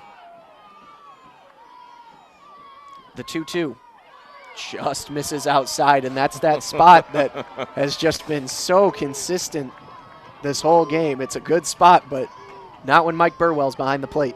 Well, Peters just great at bat here, continuing to fight. Now she's got a 3-2 pitch. Make Partial put it over the plate and be ready to hit it. Payoff pitch. This one, a knuckler that is unable to be grabbed by the diving glove of the second baseman, Swedberg. It knuckled in over the head of the pitcher, Partial, and a good charge to try and make the diving grab, but just couldn't get there. And so Peters now on base as well. I think that'll probably be an infield single. That's what they marked it as on the scoreboard. I mean, I think it's one of those things where that was a do-or-die play, because if you field that off the ground, there's no play at first. Peters' speed is too quick, so it's a do-or-die, and generally speaking, scorers are pretty lenient when people dive and don't come up with it. That's generally considered a bonus. If you come up, it's great. If you don't, it's okay. It's a tough play. We're not going to hit you with an error in that kind of circumstance. The only worry you have in that instance is if it gets by and into the outfield, Canfield had room to advance, but yeah, keeping it in the infield keeps Canfield at second. Peters now at first. Both of the first two hitters here in the bottom of the fifth are on base for the Wolverines. First and second, none outs. Lexi Blair coming to the plate. She had an RBI single in her last at bat. Takes the first pitch inside. Well, down 1 run, 2 runners on, nobody out. This is the situation you want Lexi Blair up in. Hitting .424 on the year after her single back in the third. This is her opportunity. Tie this game up. Love to see it get blown open here. The 0-1 fouled back into the backstop. It's now 0-2. And if there's one hitter that you're comfortable in 0-2 situations, it is Lexi Blair. She does not strike out. She battles, she fights, incredible plate discipline. And her speed makes it such that when you put it in play, it puts pressure on the defense. Partial ahead in the count, 0-2, checks the wristband. Looking to put Blair down, and she can. It's a hard shot back up the middle into center field. Rounding third and heading for home is Canfield. She slides in behind the catcher, Vallejos. Rounding second, heading for third is Peters, and heading into second on the throw is Blair. So now runners on second and third, an RBI single again for Lexi Blair, the hottest player in the Michigan lineup. Yeah, boy, what can't she do? they won't be given those extra bases on the throw. That's going to be the 4th error of the game on Penn State, because that throw way, way, way too high over the head of Vallejos. And frankly, it probably should have been cut off. There wasn't going to be a play at the plate with Canfield barreling down the line. And now, because of that error, Michigan's got 2 runners in scoring position, nobody out for the incredibly dangerous Alex Subject. Tie ball game as it stands now. Michigan responds right away after giving up 2 home runs, 3 runs in total in the top of the 5th. They get 1 back already here in the bottom half, and with none out, runners on 2nd and 3rd. 3-3 your score. Michigan 3 runs on 7 hits, 1 error. Penn State now 3 runs on 4 hits and 4 errors. Well, helping Michigan back in this game. This is winning softball right here. Your pitcher runs into some trouble, gives up some runs. The offense comes right back and evens it up. The wind is now as stiff as I have seen it all game. That's got to be at least 25-mile-an-hour winds moving left to right out through center field with Subject to the plate. Takes the first pitch for a called strike over the heart of the plate. Partial's done well to start the Michigan hitters off with strikes, and she sat down Subject twice today. Ground out to short and a fly out to right. Now Partial again checking the wristband. Delivers the 0-1 to Subject outside. Count evens at 1-1. Alex with 9 home runs on the season and has not been a starter the full year. She's got a ton of power, and with the wind blowing, put one up into the air and see what happens. The 1-1 pitch fouled back into the concourse. And furthermore, with Natalie Peters on 3rd, put one into the outfield. You got a good shot to score her on a sacrifice fly alone. Take them any way they can get them here. Subject, 9 home runs, 33 RBIs on the season. She's 0 for 2 in this game, looking to make an impact here and put Michigan back in front. As Partial looks down, the 1-2. A looper headed over towards right, charging in and making the grab in time is Krauthamel, and that'll be out number 1. Yep. Again, just getting it on the inside of the bat and forcing it out into the outfield, but couldn't get enough mustard behind it. And that'll leave the runners posted at 2nd and 3rd with 1 out now, and Madison Udin stepping to the plate. Maddie's 0 for 2 today, reached on an error back in the 4th. What did you say Illinois called her last week? Uter? Uter. Uter. Uter. Madison Udin takes the first pitch low and at the ankles for ball 1. The clouds just momentarily blocking out the sun to bathe the field in shade. Perhaps a bit easier here for Partial as she looks down and brings the 0-1. It's a drop bunt heading over towards first. And the throw not in time over to 3rd, and that's going to be a single, I believe, is how they'll score that for Udin. It'll technically be called a fielder's choice, I believe, where there wasn't an out made. As she dropped the bunt, was gathered in over at first base, and then looking over to 3rd to make sure that Peters didn't try for home, sliding back in time to avoid any kind of a tag, and Udin getting down to first. So now the bases are juiced. 3 ducks on the pond. Load them up however you want to call it. 1 out. Tie ball game. Mac Nemitz to the plate. Yeah, Mackenzie Nemitz now at the plate. An opportunity to really play the hero and bring in some runs. She's done well at that these last 2 games at Alumni Field. Has had some big hits. First pitch to Nemitz. Fouled back into the backstop. She lined that one up well. The noise was really building up for a grand slam ball right there. Yeah. Had the banging on the bleachers going. I think we're going to get it going here again. Nemitz has got great power, too. She can put it in the outfield and get that sacrifice fly. If she hits one on a line. The 0-1. Just missing outside and pulling it back in again. No matter how hard both Vallejos and Alexander have tried to frame that pitch, it just will not go. Yeah, there's no framing going on tonight. 1-1 the count on Nemitz. As she pops it up on the infield. Ranging over and grabbing it at 2nd is Swedberg, and that is a big out for Penn State. Well, it's going to bring up Haley Hogenrod now. her chance to play the hero. The infield fly rule was in effect there as well. Yeah. Hoganrod has a fly out and a fielder's choice in the second and fourth. Again, Michigan trying to bust this open. They would hate to head back to the dugout after having second and third with none out. Haley has reached on a fielder's choice and flown out to right tonight. First pitch. Misses low. It was over the heart of the plate, but just dipped out of the zone for ball one.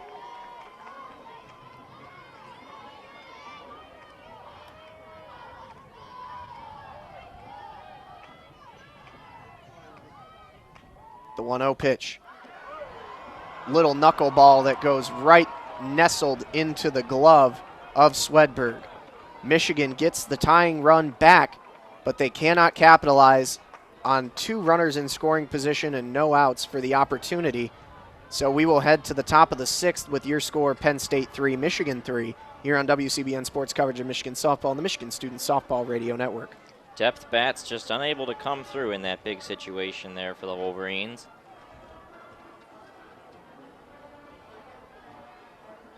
Was ready for the roof to pop off.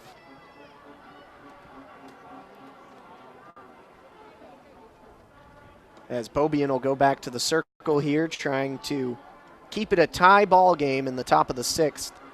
It was a solo home run to open up the top of the 5th from Danny Fay, and then 2 batters later, a 2-run home run from Tony Polk to take a 3-2 lead in the top of the 5th, and Michigan just getting the tying run back.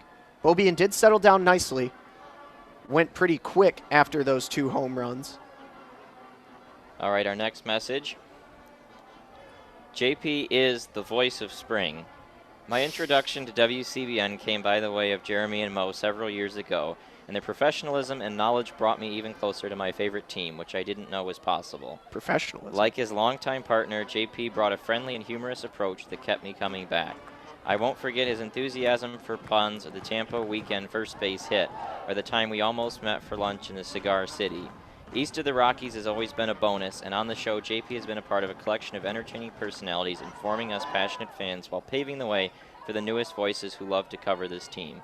To the guy who is me inserting Bullish into conversations far away from the softball field, thank you, JP. Go Leafs, Griff. Oh, I liked the last part. That was a nice little slide in there. Were these written prior to our departure from the playoffs? No. Okay. Thank you, Griff. Much appreciated. As Vallejos will start off the inning here for Penn State. She just fouled back the first pitch for strike 1. You've got Vallejos, Williams, and Krauthamel heading towards the bottom of the order for Penn State as the 0-1 pitch went right through the bat of Vallejos on the fastball. Creeping up in the zone there, 0-2. As it looks like Michigan baseball scoring a few more runs here.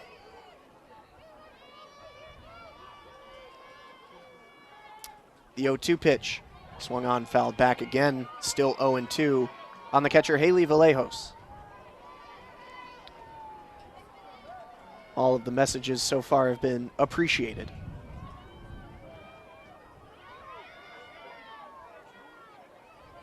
They want to hire me full-time, I'm here.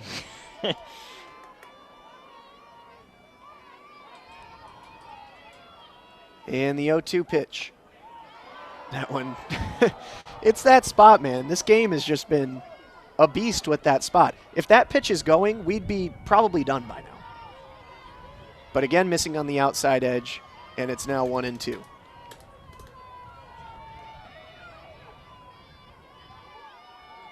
As Beaubien rocks back and delivers. Check swing.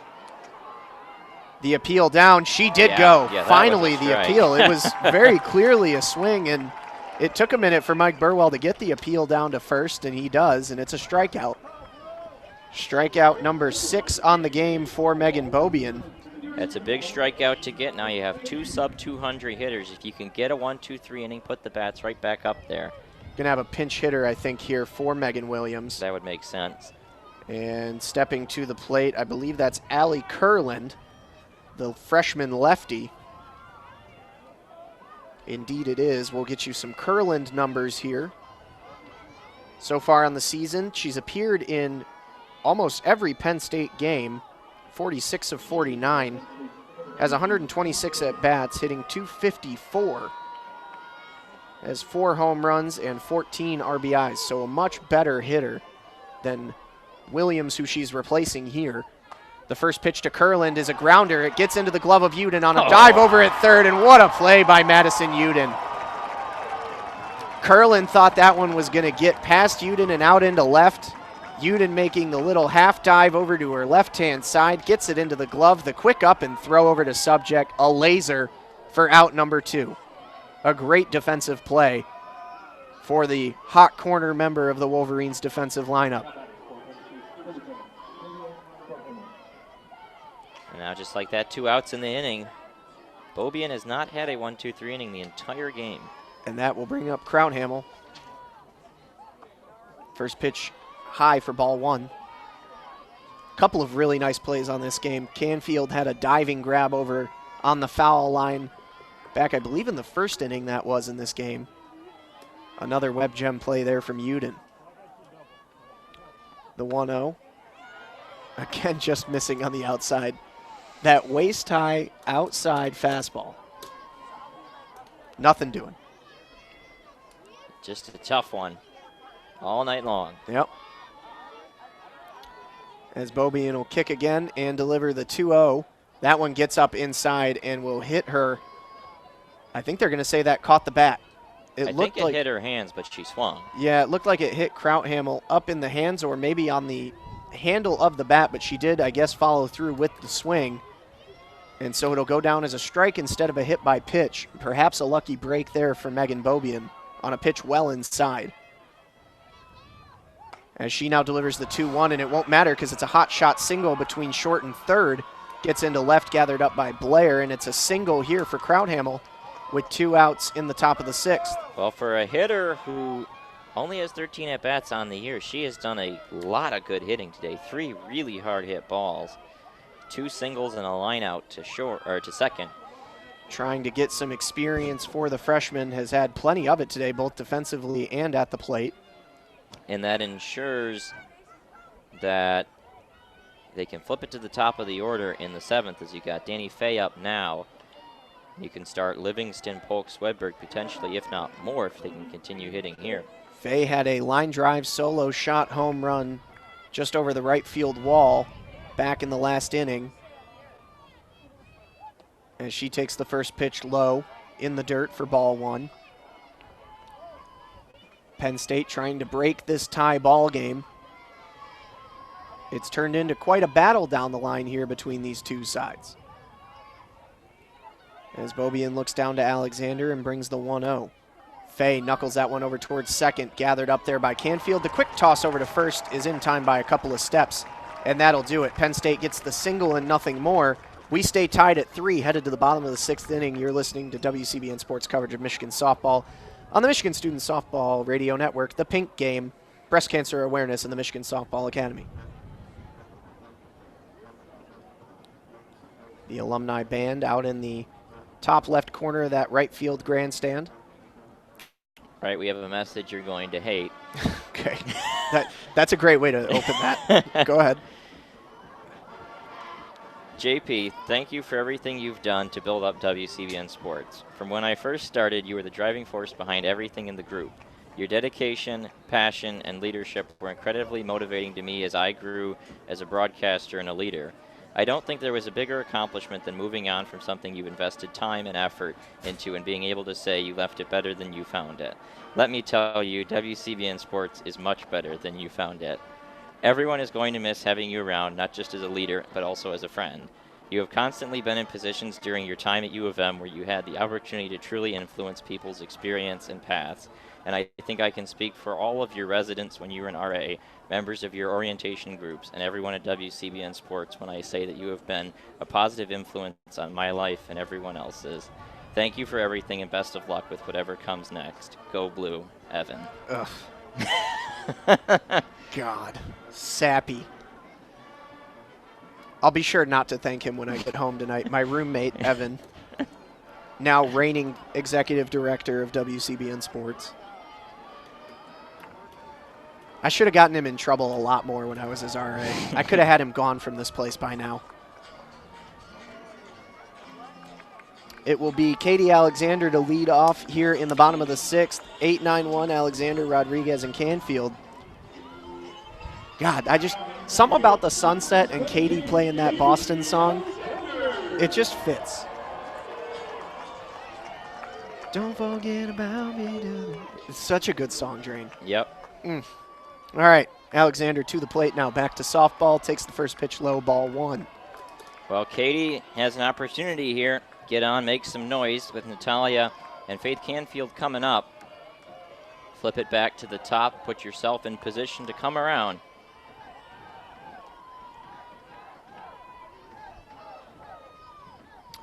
And the 1-0. That one misses low and inside for ball 2. I think I know what I'm going to listen to in the car on the way home tonight now. Might just take her a couple extra spins around the block when I get home. Enjoy the breeze through the windows. 2-0 the count on Katie Alexander. As that is a hard shot, but grabbed right over at third. That one would have been all the way down the line and back into the back corner, but it's grabbed by Weber on an absolute rope. Yeah, that was a double. That one could have taken the glove off had it gone a little bit higher into the leather, but a piece of hitting from Katie Alexander is fruitless as she heads back to the dugout for out number 1. Timed that one up perfectly. Ugh, hate to see it. And that'll bring up the 9-hitter, Natalia Rodriguez. First pitch misses low for ball 1. Song's gonna be stuck in my head all night now.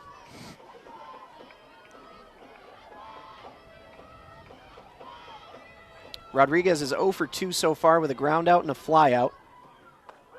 As the 1-0 catches the lower part of the zone on some drop ball action, 1-1. That sun is reaching its final point of just beating at the top edge of the stadium walls here. The 1-1 misses high and outside for ball 2. Good job to work the count. See if she can't get something to hit.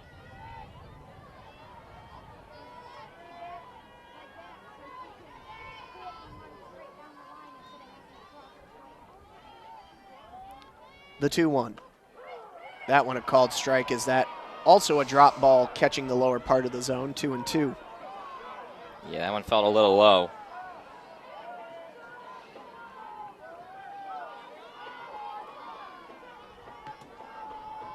And now Parshall taking her time as there's a conversation with Carol Hutchins, who really didn't like that call. Perhaps a bit low.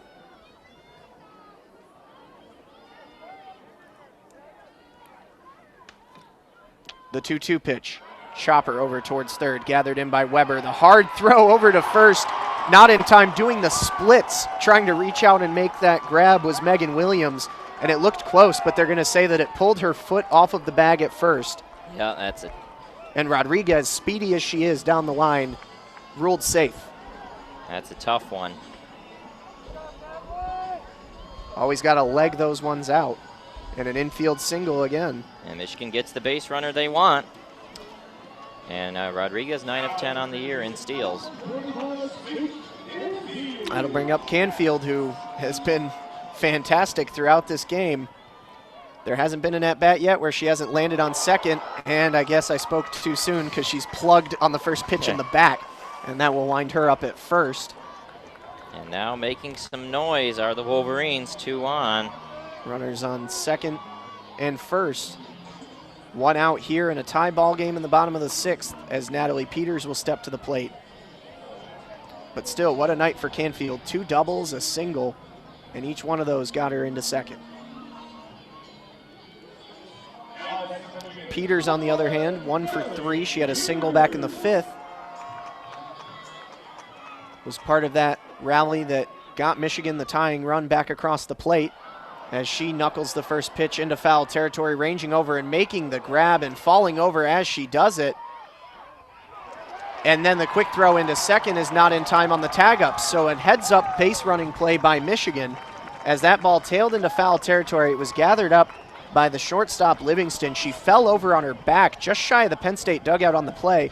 And then Rodriguez and Canfield both taking off on the catch as they will advance a base each. So now Rodriguez standing on third, just a few feet away from putting Michigan back in the lead, and Canfield standing on second as Lexi Blair will step to the plate, who has also been pretty clutch in this game. She's had back-to-back RBI singles in the third and fifth.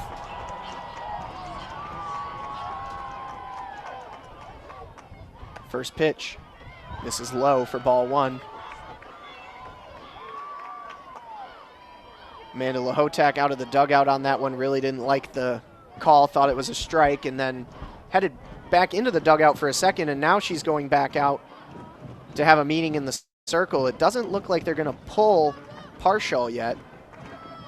Well, this is an at-bat you have to be very, very careful about. Well, Blair in her last two at-bats has proven that she's figuring out how to time her up.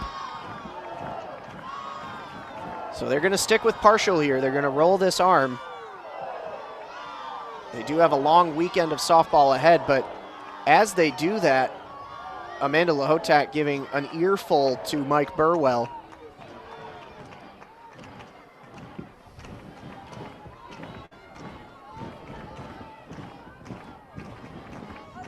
The count is 1-0 on Michigan's number 3, Lexi Blair.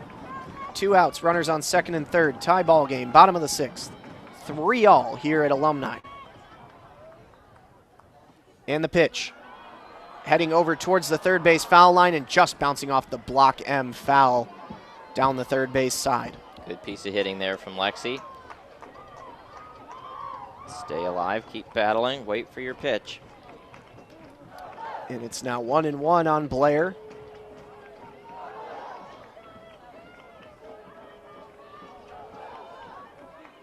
Checking the wristband is Bailey Partial. She's done well enough to have a tie game in the bottom of the 6th. The 1-1 pitch.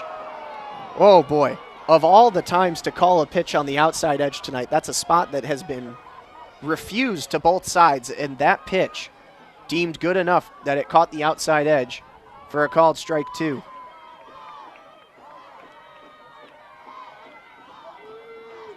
And now 1-2 to Blair. A shot, back up the middle, base hit. Rounding third and heading for home is Canfield. This will score 2. Into second, standing up is Blair. Did it again. She just doesn't stop. Lexi Blair, the player. Michigan back up by 2, 5-3 here on the 2-run RBI double in the bottom of the 6th inning.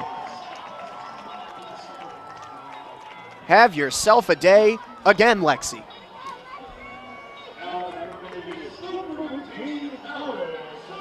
And they are far from done now with 2 outs here and Blair standing on second. That'll bring Alex Subject to the plate. 0 for 3 so far on the day. The first pitch she sees is a called strike on the inside edge at about belt high. Lexi's batting average .431 now. And 4 more RBIs to add to the season tally on the game. The 0-1 to Subject. Took a big cut on the drop ball, and pulling the string there was Partial. A good pitch, and she's now ahead 0-2.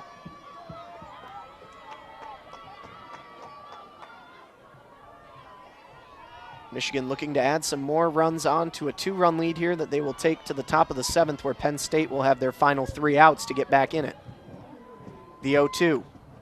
Just missing outside on the changeup there. Now 1-2 to Alex Subject.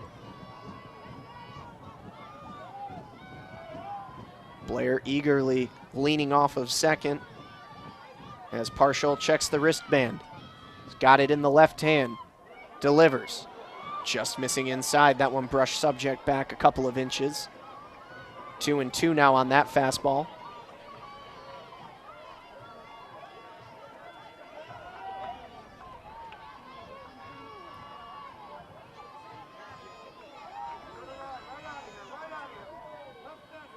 And again to the left hand, delivering the 2-2, swing and a miss, and Partial gets out of the inning. Down goes Subject swinging.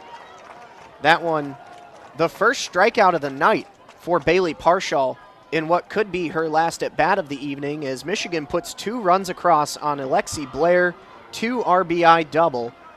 And that puts Michigan back in the lead 5-3 as it's final call time for Penn State. We head to the top of the 7th here on WCBN Sports coverage of Michigan softball and the Michigan Student Softball Radio Network.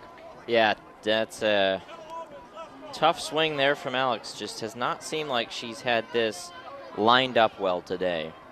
Been off kilter all game long against Parshall, and now Penn State will get one last shot. They've had some success against Beaubien in this game. Can they string it together? Still some danger for Michigan. Again, Livingston and then Polk, who had the 2-run home run back in the 5th. Swedberg, 9-1-2 for the top of the 7th, and Beaubien will look to go the complete game here. She's given up 5 hits, 3 runs on those 5 hits. 1 error by the Michigan defense.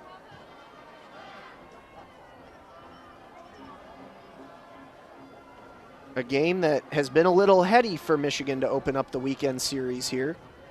Trying to finish off the Friday evening matchup on the right foot. As the warm-up is complete, they will all meet in the circle. They're doing the shoe star thing from like middle school, where you put all your shoes together and you make a little star. Yep. And that will break the huddle in the circle as Livingston will step to the plate. Livingston's had a busy day out in the field at short, as she takes the first pitch on the lower end of the zone for a called strike 1 on the drop ball. A single in Livingston's last at-bat in the 5th was also hit by a pitch in the 3rd. So she is 1 for 1 on the day. The 0-1 missing high up at the mask. Well, these are the hitters State wants up in these situations. Livingston, who's been very strong today, Polk, Swedberg. They're the ones who got it done last time around. The 1-1. That one a called strike on the inside lower corner. Good pitch. 1-2. That one would have jammed Livingston up inside. The only thing I can think is you may see a pinch hitter for Swedberg if it gets to that point.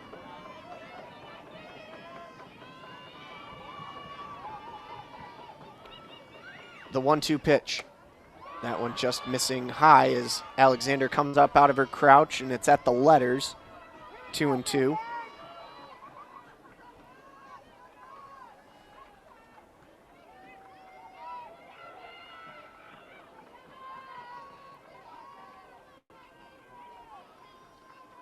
Two-two pitch to Livingston. That one a hard shot out into left field as it bounces up on 2 hops into the glove of Lexi Blair. And that's the 2nd hit of the day for the young freshman, Melina Livingston. Livingston and Krauthamel have been the ones who have had great days. Livingston now aboard again. 3rd time on base, hit by pitch and 2 singles. Penn State still with life here, as that'll bring up the top of the order with Tony Polk, who had a 2-run home run back in the 5th inning. That was her last at-bat. A chance to do it again. It was set up in the same way with a Livingston single. And your official attendance just announced for today, 2,490 in a sellout crowd at Alumni. As the first pitch is a called strike over the outer half of the plate. 0-1. It would be huge for Beaubien to set down Polk here and leave it in the hands of Swedberg. The 0-1. That one just missing low and maybe a hair outside. Yeah, tough pitch there. It's not going to be easy. Beaubien's going to have to earn this win. And she will check the wristband again, takes a couple steps back to the rubber. In that rocking motion with the 1-1. Grounded right back to Beaubien. Can't glove it off the first play. Throw over to first. Still in time. Got her by half a step. Yeah, that's the right call. Good recovery by Beaubien there. It was right down into the glove. Couldn't squeeze it on the first try. Circled back around, checked second, and then made the play at first. Great patience, not panicking, making the right throw. So Livingston is now on second in scoring position, and Swedberg representing the tying run at the plate. 1 out. Michigan leads 5-3 here in the top of the 7th inning. First pitch. That one misses low in the zone for ball 1.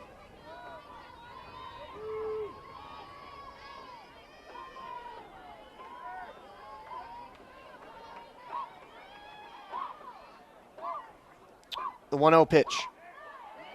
Just missing on that spot that the Michigan fans really can't be that mad at this point. You got to realize that it's just not going. Hasn't been there all game. 2-0. Now you don't want to fall behind a talented hitter like Swedberg. 2-0. Have to make the right pitches here. And the pitch. That one fouled back above the Penn State dugout. A rocket. Yeah, 2-1. They had that video back in, I think, the second Tigers series of the season where that woman in Toronto behind home plate didn't flinch when the rocket came back into the netting. Several fans in the Michigan stands there on the third base side flinching at that.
Say it one last time here at home.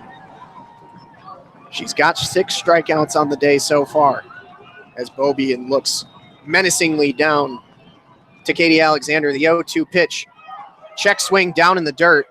Smothered up there by Alexander. She threw down to first thinking it may be called a strikeout. The final appeal is a no-go down to first. Advancing on the bounce is Livingston to third. It was a check swing. It looked like the right call to me that she did not go.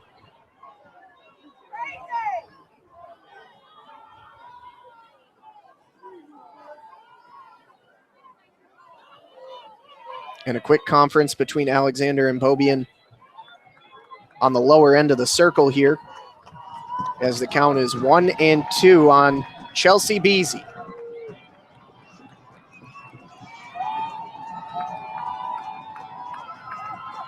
To the roar of the crowd, Beaubien, the 1-2.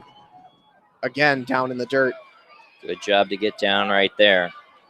That one bouncing a good distance in front of the plate and smothered up by Alexander. 2-2.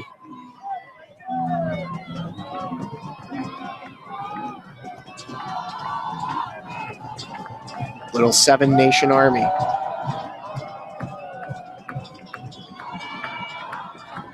Two balls, 2 strikes, 2 outs here in the top of the 7th. Michigan leading by 2 runs. Chelsea Beasy at the plate. Beaubien with a 2-2 pitch. It's a hard shot over towards right field. If it stays up, it's gone. It does. It's a home run. Penn State down to their last strike, and we've got a tie ball game here at Alumni. Well, I said she had the power to tie this game in one swing. There it is, home run number 13 for Penn State, and they just keep battling. They didn't give up all the way down to the final strike, and now it's a tie ball game once again. The 3rd home run surrendered by Megan Beaubien today at exactly the wrong moment. 5-5, your score now here in the top of the 7th.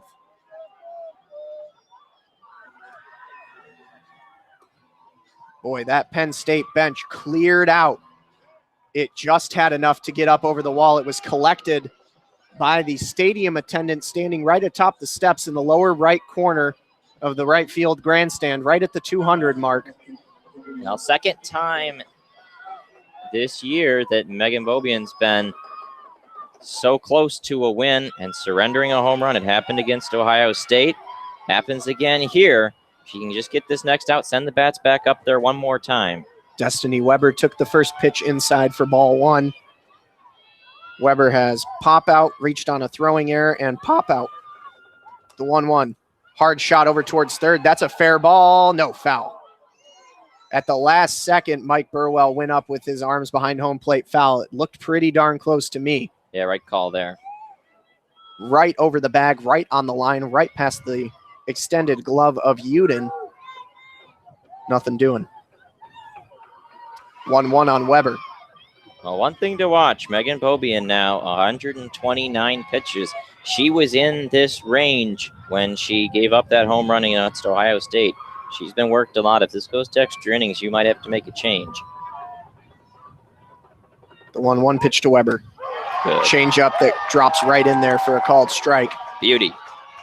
Hadn't thrown that change up in a while. Brought it back at a good time to get up 1-2. Needs another strike to get out of this inning and to give Michigan a chance to walk it off in the bottom. The 1-2. Swing and a miss. Strikeout number 7 on the game for Megan Bobian. She's got one for you for every day of the week, Drain.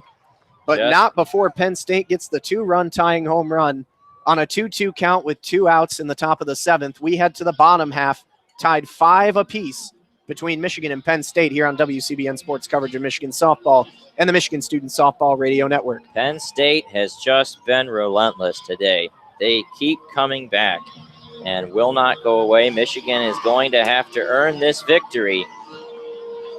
And Bailey Parshall, 111 pitches of her own as she heads back out to begin this bottom of the 7th. Fatigue could be an issue. I just think they don't want me to leave my last home game here. That's my thought. It'll be 5, 6, 7. Udin, Nemitz, and Hoganrod due up in the bottom of the 7th.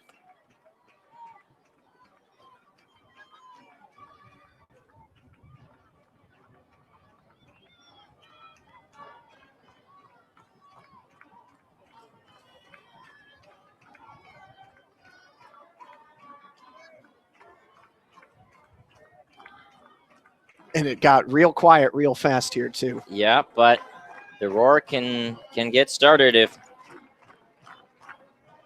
you get a runner on, and it's Maddie Udin to lead off. Udin, Nemitz, and Hoganrod combined 0 for 9 today. You could see some pinch hitters at some point, too. But 4th time through the order, this is your chance. Udin so far on the game. Ground out. Reached on an E6 and then a fielder's choice back in the 5th. She's got power, 4 home runs. With that wind still blowing out towards right. Doesn't need to get all of it, just needs to get on base. Yep. Udin standing in. Parshall looking to close it.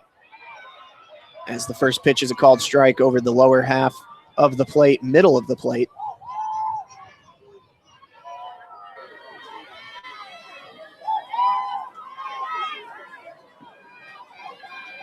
The 0-1.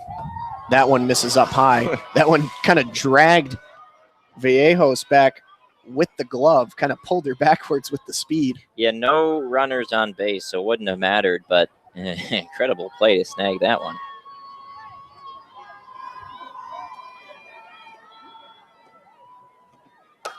And a shot over towards right center field. It's gone! Walk-off home run, Madison Udin.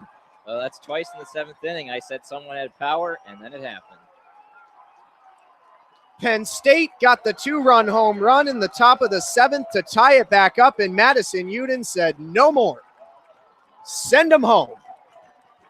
Well, that is the clutch hitting we have talked about. They walk off for the 2nd time this season here at home. And the 2nd time in 3 games at that, get the huge Big Ten win. Maddie Udin comes through in style. Her 5th home run of the season. couldn't have come at a better time. A walk-off home run to take this one 6-5 against a Penn State team that scrapped to the finish. But Michigan, the home team, with the last laugh as they start the weekend off on the right foot.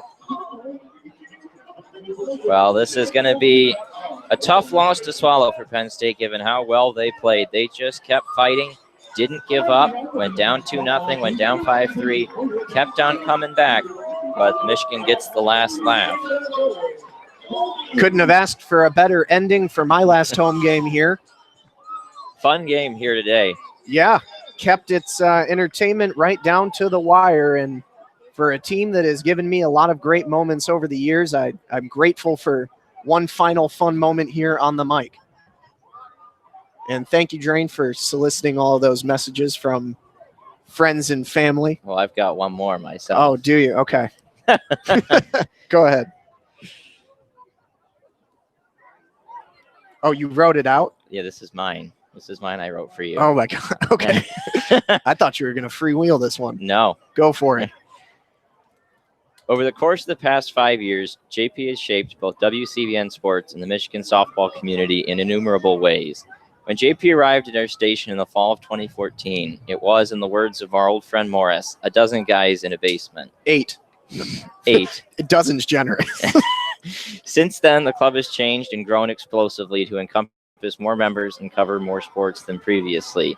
It was all part of a plan first hatched by JP's mentor, David Carlson, and then brought to fruition by JP himself in the 2 years that he was the executive director of WCBN Sports. It was under JP's watch that we as a group began to broadcast on YouTube, created our own website, and began to put games on the FM airwaves, which is a victory JP fought long and hard for.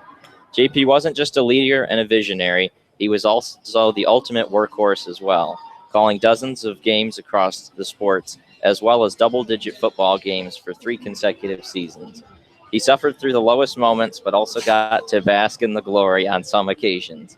While he loved Michigan hockey and football, softball has always been JP's true love as a broadcaster.